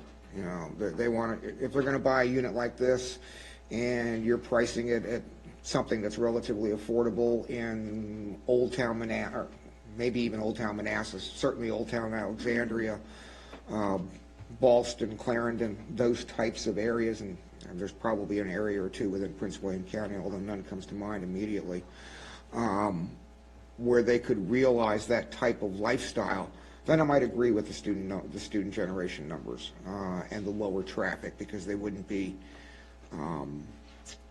utilizing their vehicles as much. But in this area, like I say, location is everything, and I don't see, from a practical standpoint, that plan working here. This was supposed to be the revenue generator area of the town. Yes, we're getting a hotel. The revenue projections from it were grossly overstated at the time and are still grossly overstated. We've done some recent calculations on what the tax revenue from that's going to be. It's not quite the panacea that everybody thought it was. In fact, it's far less. So I just can't support taking away more of our commercially available space than we already have. Thank you. Thank you, Commissioner Ware. Just one comment to that. We believe that predominantly the lower units in the 2/2 units will be probably likely empty nesters. The price points are higher for the lower units. And in our conversations with some of our builders, that's what when they look back with their title company, they find that a lot of the lower units are being taken by empty nesters, somebody that's kids are gone, they're downsized, and they don't want the maintenance of a lawn, they don't want the maintenance of a home, a single family, and so they typically will like the lower units because they don't want to walk upstairs, obviously, and then the upper units are less costly, obviously wonderful for a new couple that's getting married or single. So that's kind of the makeup that we see, and I think I think again, go back to those 7,000 units that we got to see a snapshot in the county. It shows that. So thank you. I just want to say, I think overall you have a great product. I think you've tried extremely hard to make this work. Obviously, you have to make it work for you as a developer.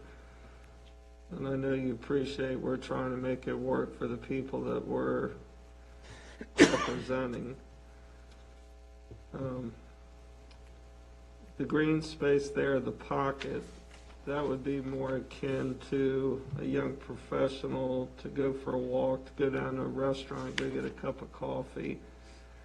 You may have a young family with a kid on a bicycle with training wheels scooting along there, but a place for kids to actually go out and kick a ball. They're not going to kick a ball there.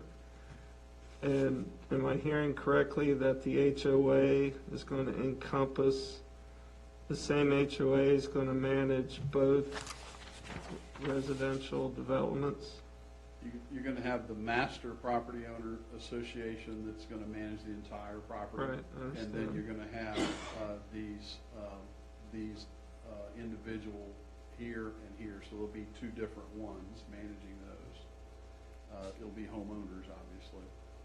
But they're right here, I believe, and I'm not sure which one, I'd have to look on the old plan, but I only think one of these is designated a playground, and the others are just open green space play yards. So a couple of these would be just open for just what you're talking about, which would be kick a ball, play a little football, whatever you would want to do in those areas. Right. But I understand master associations. I mean, Ruston has a lot of them. Braemar has the same thing. They're associations within associations, if you will.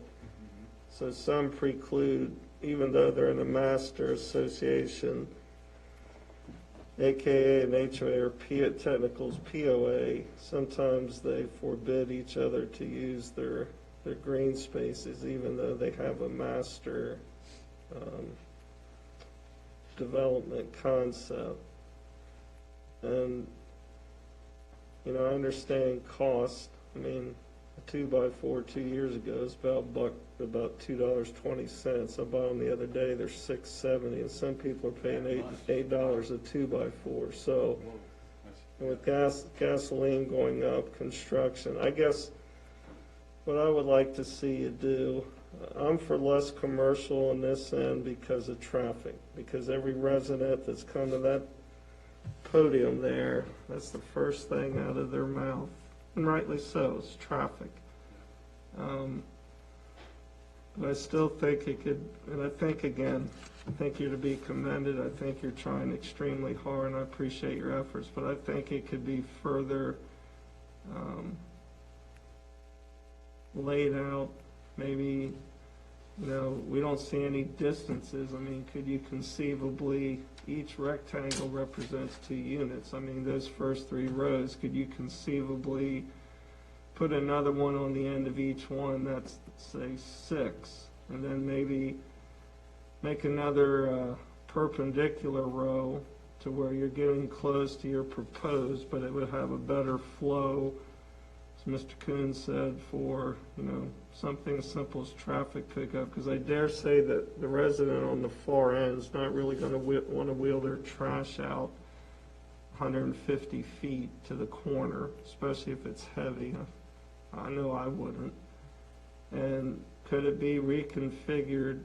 I mean, I support the residential. I understand Mr. Weir's comment, but now look at trips per day.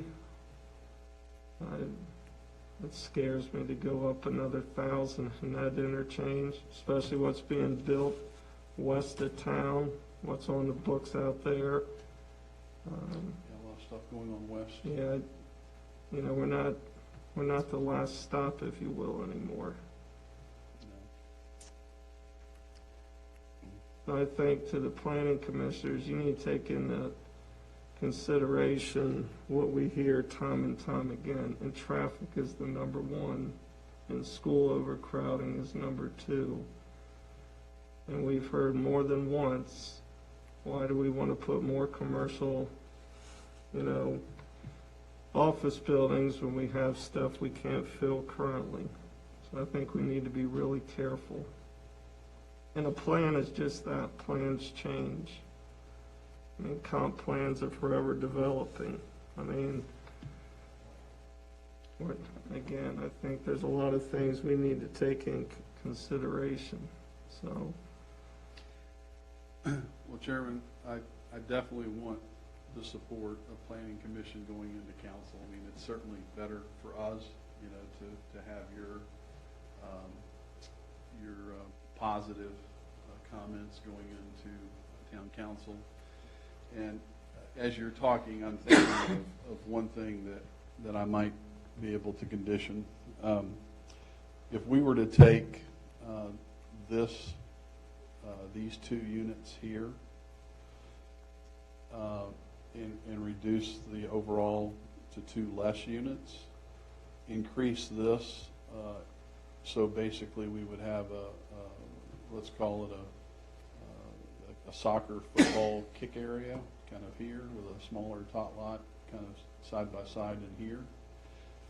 And then what we could do here is we could add some additional, either call it loading zone or additional parking to where a trash truck, if a trash truck did want to come in here, it would have plenty of maneuverability then, because then it would have, 18 feet here, 18 feet here, so it would have, and then 22.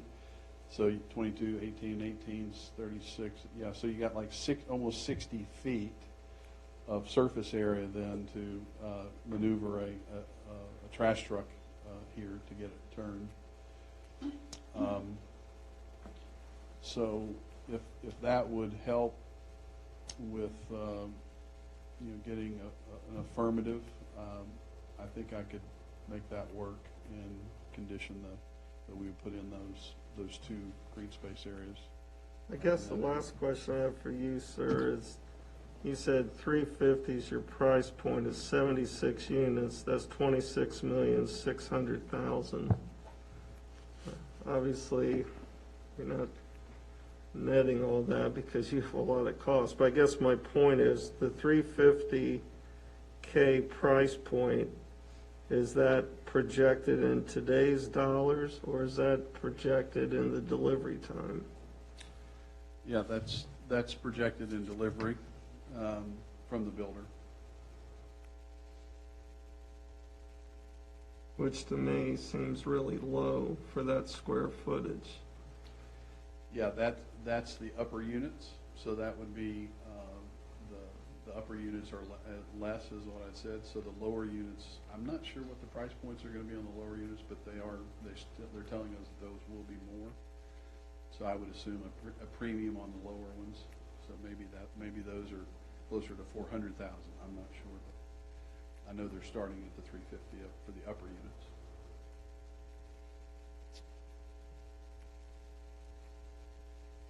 And that's a base model. As you know, you go in there, they want to show you the granite upgrades and all the other things that you can get.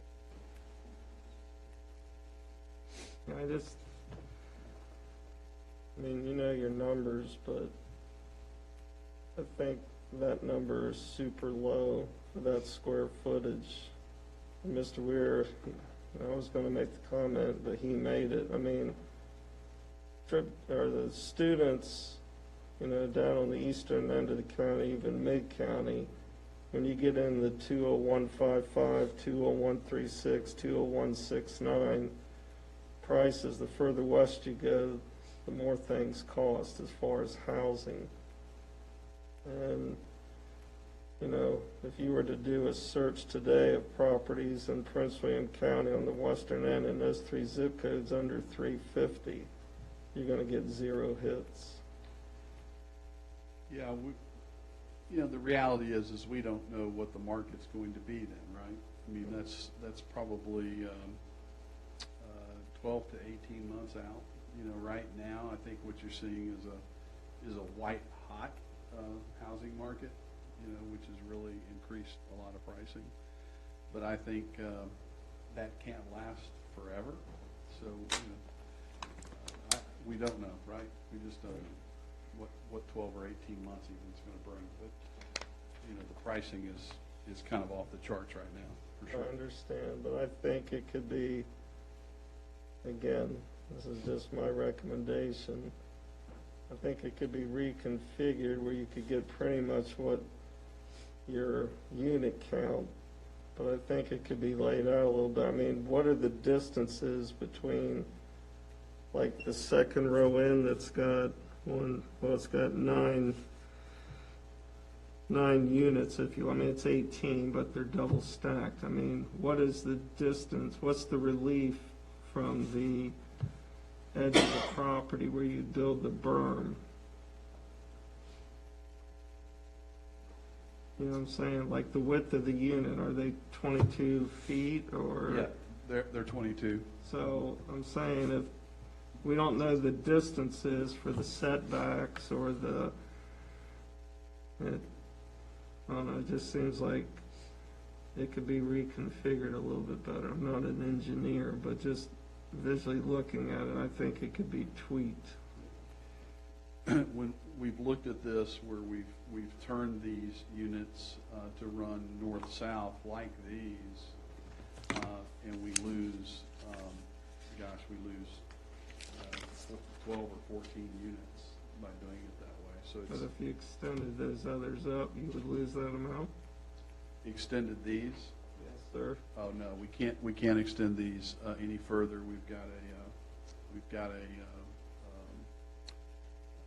This is drainage right through here, so that's all drainage, and so we can't impede into the drainage area. Plus we want to do a good amount of berming, as I showed you that illustrative.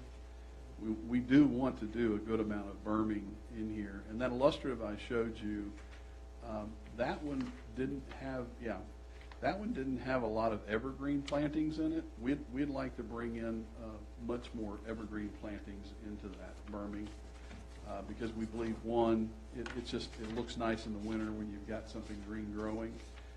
Plus your white pines and things, they grow very quickly, and they're really full, so they help with view shed, and they also help with noise. So they've got a few of those in here, but nothing as what we would see what we'd want to do. And that would extend all along in here. All right, Emily, as a town planner, I mean, you've heard the comments of the planning commission. What are your thoughts? So after listening to the comments of the commission and our previous comments from citizens, I would stick with the recommendation I had based on our ordinance, what the intent of the zoning district is, and the comprehensive plan. I would like to add, though, this is different than the previous application for the 79 townhouse units in 2018, simply because that was a rezoning request. There were proffers that went along with it. So if you will, it was a different ask at that time. And so with how it's presented today, I will stick with the previous recommendation.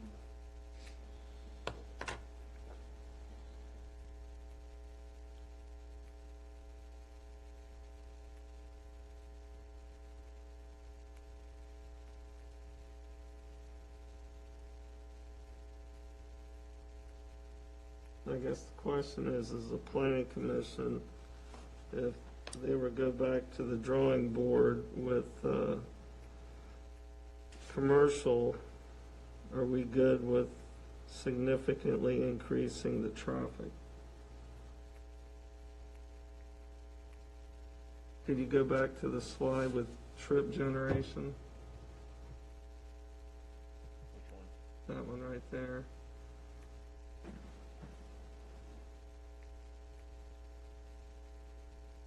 I mean, we're worried about how many cars are going to turn left out of the Starbucks. They have by right use to a lot of things that could even run that trip generation above 1,291 trips per day. That's the direction we really want to take.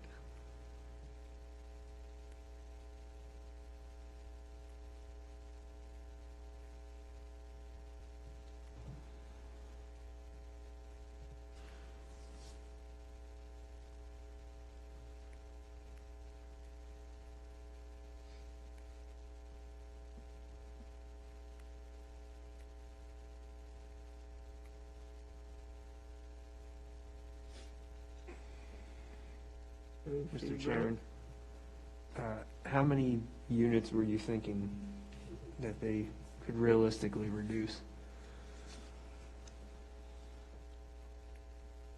Man, I'm looking at a drawing. It's a great question. If you were to, I think what he's talking about is, you know, taking these and running them north-south, and so you're not gonna get these number of units in because you've got the drainage easements in here. So if you were to basically turn this section, up on its end, running north-south, that's approximately what you would be getting in that area.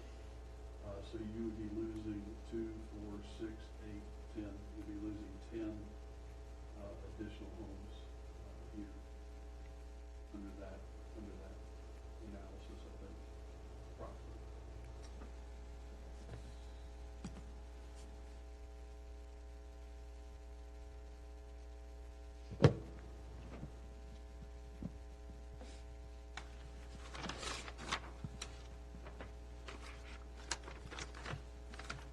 Aish, what do you think?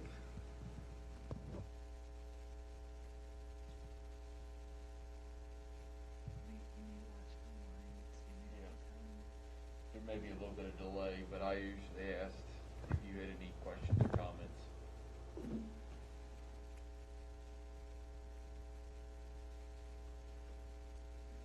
I mean, I think it's still.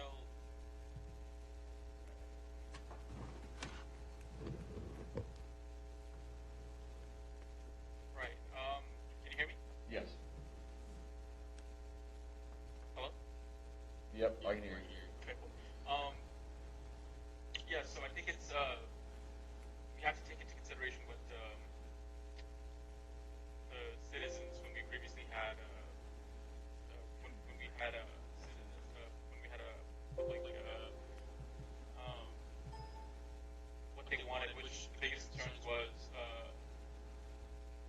schools, traffic, and then I think thirdly was not being able to fill the commercial spaces that we have currently empty. Not to mention, you know, we have to look into the future of what we want the town to be. And while yes, this was previously stated to be a business use,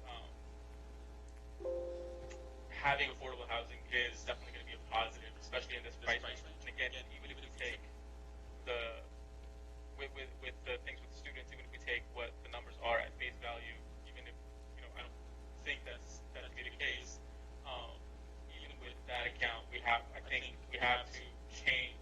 We can't approve this plan the way it is with this section at least. I think we definitely need more green space. I think we definitely need to address more of the traffic concerns. I think Chris brought up a great point about trash collection.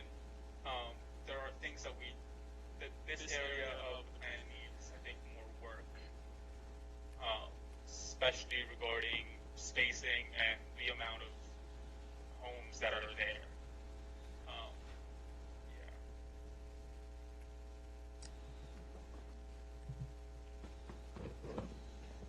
Thank you. I didn't catch all that. Basically, he agreed. Just to sum it up pretty quick, he said that between the green space, some of the commercial issues and traffic and trash, that basically it's not ready yet. He thinks that it should, we should continue to look at it. And just to that fact, that was something that I was going to bring up, is that one thing that staff could do is just to kind of show, you know, if we were to go with the full 76 2/2 units, kind of what that would look like price point wise, because you have several factors that play into that would increase the cost of the town, whether it's the police service, trash, other administrative costs. So that's something that we could provide, and you know, this would give the applicant some time to look at it and potentially reevaluate what Planning Commission said. But that's just something that I think that we could provide just to help Planning Commission. Well, I think to give the applicant some direction, I think as commissioners, we need to go on record. Do we support this as working to make it residential, or are we dead set on making this commercial? Because we're kind of sending mixed messages to the applicant. I mean, would that be helpful to you, sir, if we gave you direction of, I mean, we're kind of going back and forth here. Well, first of all, I'd like to comment, I heard a little differently than from the commissioner that was on the speaker. I forget his name. Use Corral. Yeah. What I heard is he was referencing back to the 2018 application, and he said, you know, to your point, he said we need to make, you know, we need to understand why that was, and if it was traffic, and if it was, you know, less commercial uses because you couldn't fill them up, then we should be listening to our constituents. So that was the first part of his discussion, I believe.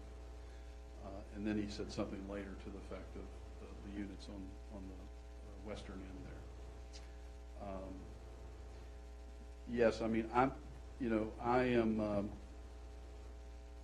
the way I'm viewing this is that there's still work to do, and we can do that through the town council, and we can also do that through site plan. And we can get this closer to what everybody is wanting to do. But we truly are trying to move this, you know, and we tried to give a lot of time, because if you recall, we submitted all of this back in November of last year. And we're getting a lot of pressure from our commercial tenants. They're sending us emails pretty consistently. When are you going to get started? We would hate to lose all of that momentum that we've had with all of these uses that we have now signed up, and continuing delay going through that. So if it's at all possible, you know, if we can send this on to town council with the understanding that we'll work with staff, we'll work with council to address you guys' comments and concerns. I got a question. Why are you getting pressure there? Aren't they two different SUPs? We're getting pressured to start construction. Oh, just in general, Yeah, okay. because we can't start construction until we can finance it. We can't finance it until we get this approved. Good question. I know you had mentioned before that you've already cut down by a couple units, right? Correct. And you're actually considering cutting it down by another couple units. Would it be conceivable to the last area there, as opposed to making it that area 2 over what do you call them? 2 over 2s. 2 over 2s, making those in the townhomes, and that way maybe you recoup some of that cost in the price point, and we will also meet us in the middle with some of the reduction in traffic and all of that stuff. You know, that becomes, I think, a fairly slippery slope. The 2 over 2s would be not considered multifamily, so that would be then a different SUP, I believe. Require a rezoning. They require a different use. Yeah, that's the primary. Yeah, but I understand your point.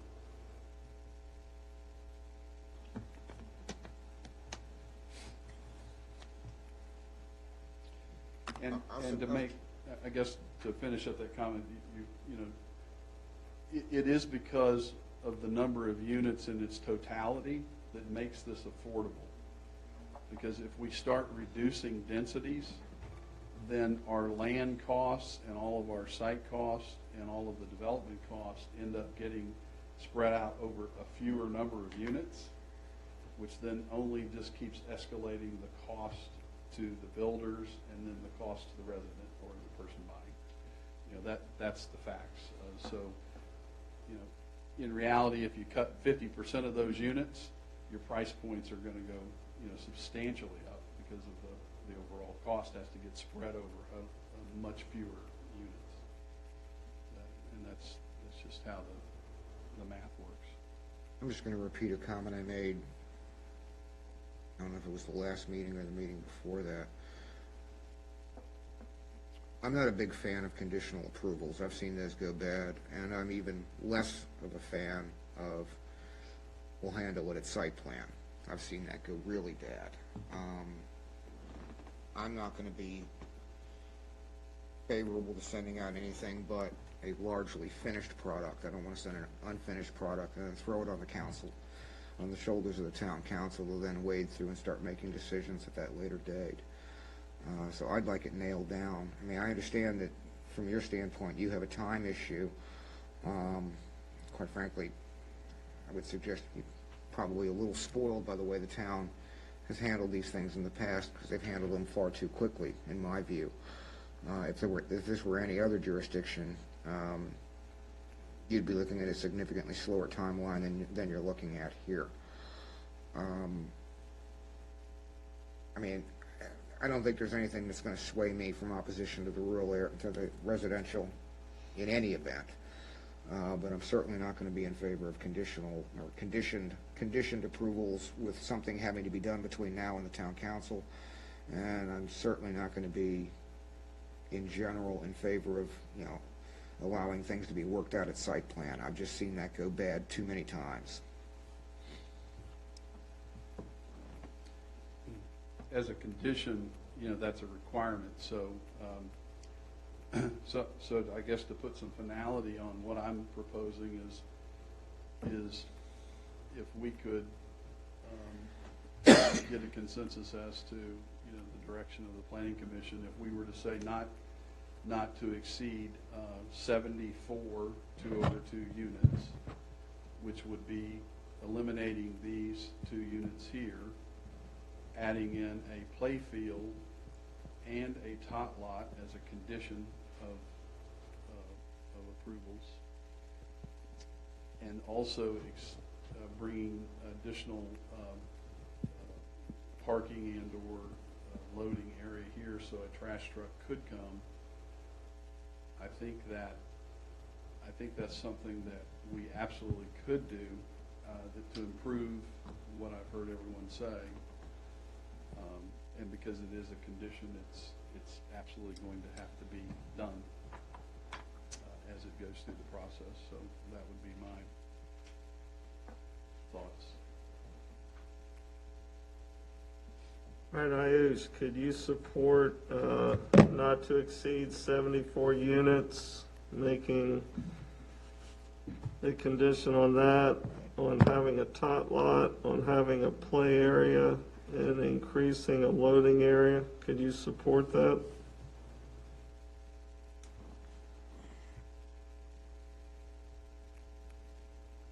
Did you get that?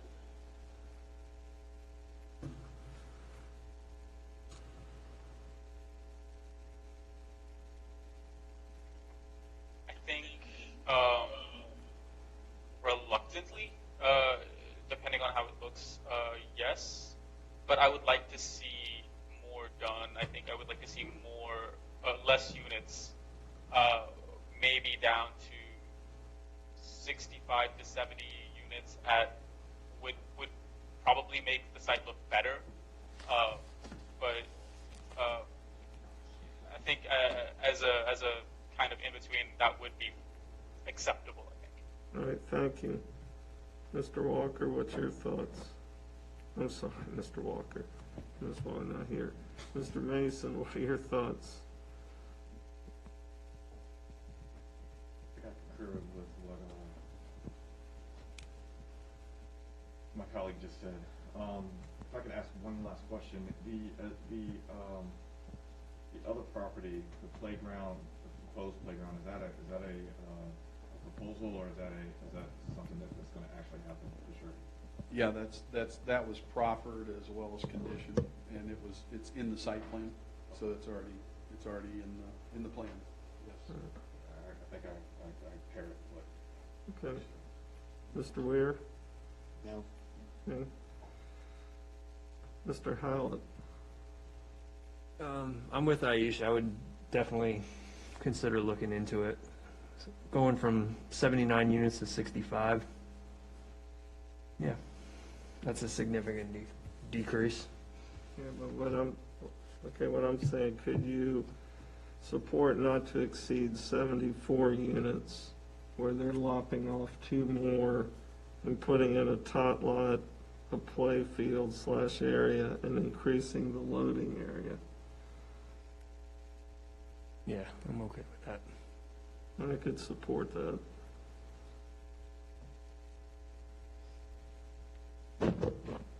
Can we draft up a proposal with that?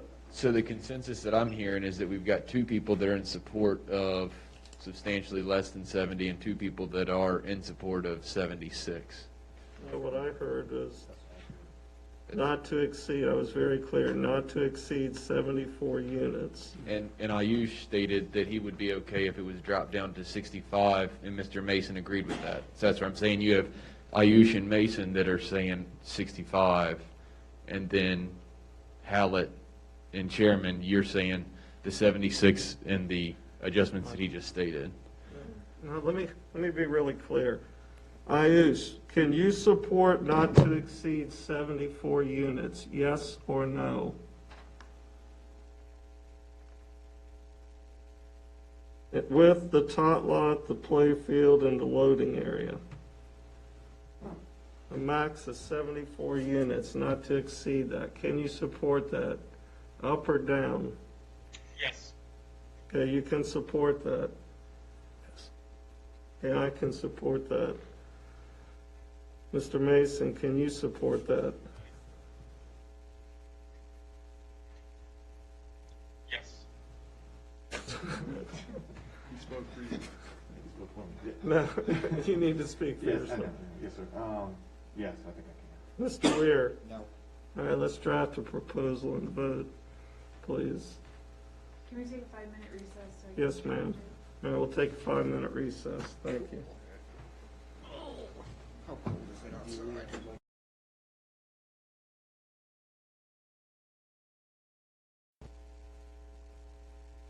Okay, be back on. All right, thank you.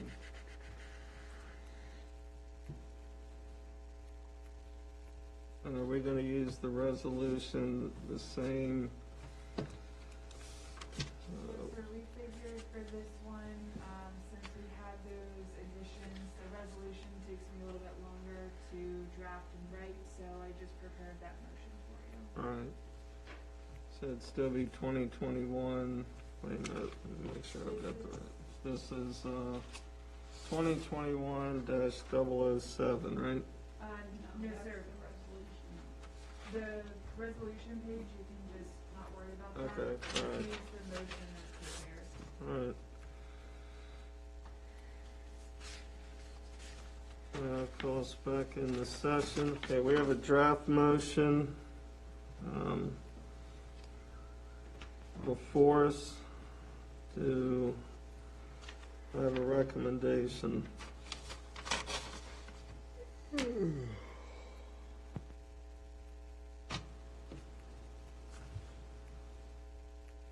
Am I going to make a motion for the, in front of us?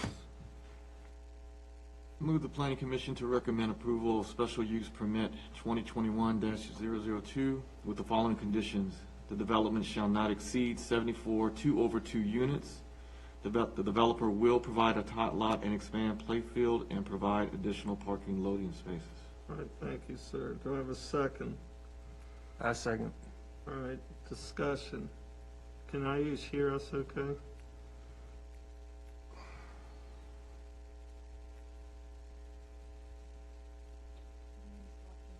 Watching it on the website, so it's always a couple seconds behind. It gets better audio that way. Ayush, can you hear planning commission? Yeah, I can hear. Okay. All right, any discussion? All right, roll call vote, please. Weir, No. Mason, Aye. Cottle, Yes. Hallett, Yes. Corral,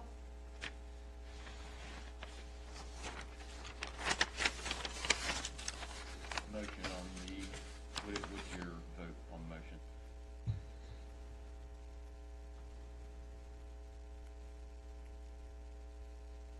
Yes. All right, thank you. All right, moving on, preliminary discussion for Carter School site plan. Yes, so, Carter School is going to be the small school that's gonna be located at the front of the Van Meter property at 14860, Washington Street.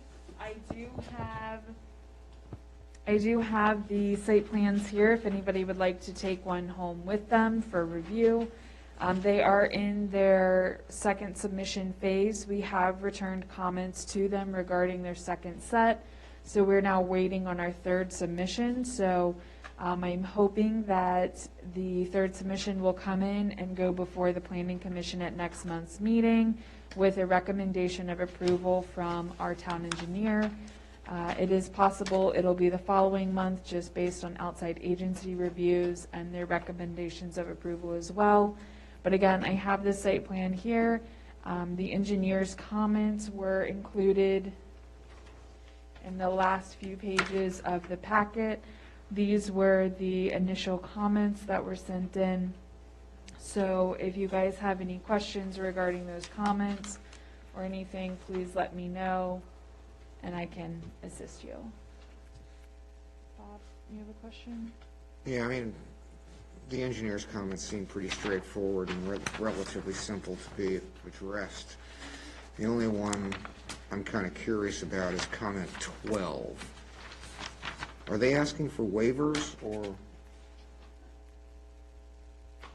and if so, what kind of waiver? I believe that they're asking for a landscaping waiver. Article 17 is our landscaping chapter, so I will look in here, but I believe it is a waiver. Is it a buffer width waiver? Is it a planning waiver? I will look and tell you. It's a buffer width waiver. I'll just have to look if it's the portion between the residential in the neighborhood or if it is the portion between the other commercial use. That. Correct. Yeah, that would be important. All right, any other questions? If anybody wants a copy of the plan, just let me know. All right, thank you. All right, old business. McDonald's is moving forward with their site plan. They're working on finalizing their items. They are coming to the Architectural Review Board this week for their sign submission package, so that's moving along. Van Meter has bonded their project, so they will be issued their grading permit here shortly and will begin their grading process. They do expect that they will submit everything for building permits to the county for the homes here in a couple months, so that project as well is moving forward. Another old business item, but it's located outside of town. Just so everybody's aware, they are starting to work on the roundabout on the east end of the town boundary. This is also Van Meter. This is for the other development they're putting in. That's kind of the sister development to the one in town. And so that construction will take place over the next several months. So if anybody is asking, you can certainly share that information with them. And that is all I have right now for old business. All right. Unless there's any questions. All right, new business. For new business, we did receive a site plan submission for Robinson Paradise. It is different than the Robinson Village development. Robinson Village was Van Meter. Robinson Paradise is located behind, I guess if you go over the Jefferson Street Bridge, there's going to be a small road on your left that says Walter Robinson Lane. And so it's 16 single-family homes back there. This is a project that was originally put up for a site plan, let's see, 10, 15 years ago. It has sat dormant since then, so they're bringing it back as it previously existed. They updated the necessary stormwater and drainage requirements they needed to do, so we will start our review of that. When we get into the second submission, we will provide that to the Planning Commission. But I expect that'll be later in spring. So if you go out of the property and you go over the bridge over 66, right there on your left, there's Walter Robinson Lane, and it's 16 parcels back there. I can show them, Barely in town, right? right, Yeah. yeah. So I can show them to you on the map when we're done. They're actually, all of the parcels are already recorded. Mhm. All right, so That's AR, the I'm only- sorry. I was just gonna say that's the only item. And then I can do the ARB update real quick. Last month's meeting was canceled due to no agenda items, so we'll be meeting this coming Wednesday. Again, we're talking about McDonald's sign and 2 residential permits. All right, thank you. Mr. Weir, Town Council update.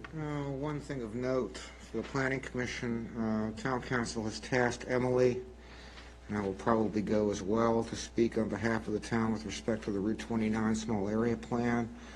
It should be coming up in the next couple of weeks. They have not assigned a hearing date for it. I can sort of give you a thumbnail description of the issue, and that's with their planned widening of Old Carolina Road. The Board of County Supervisors has told the planning office, actually directed the planning office twice, once by the current board and once by the previous board, to take the widening out of the small area plan and reduce it down to, and keep it at 2 lanes.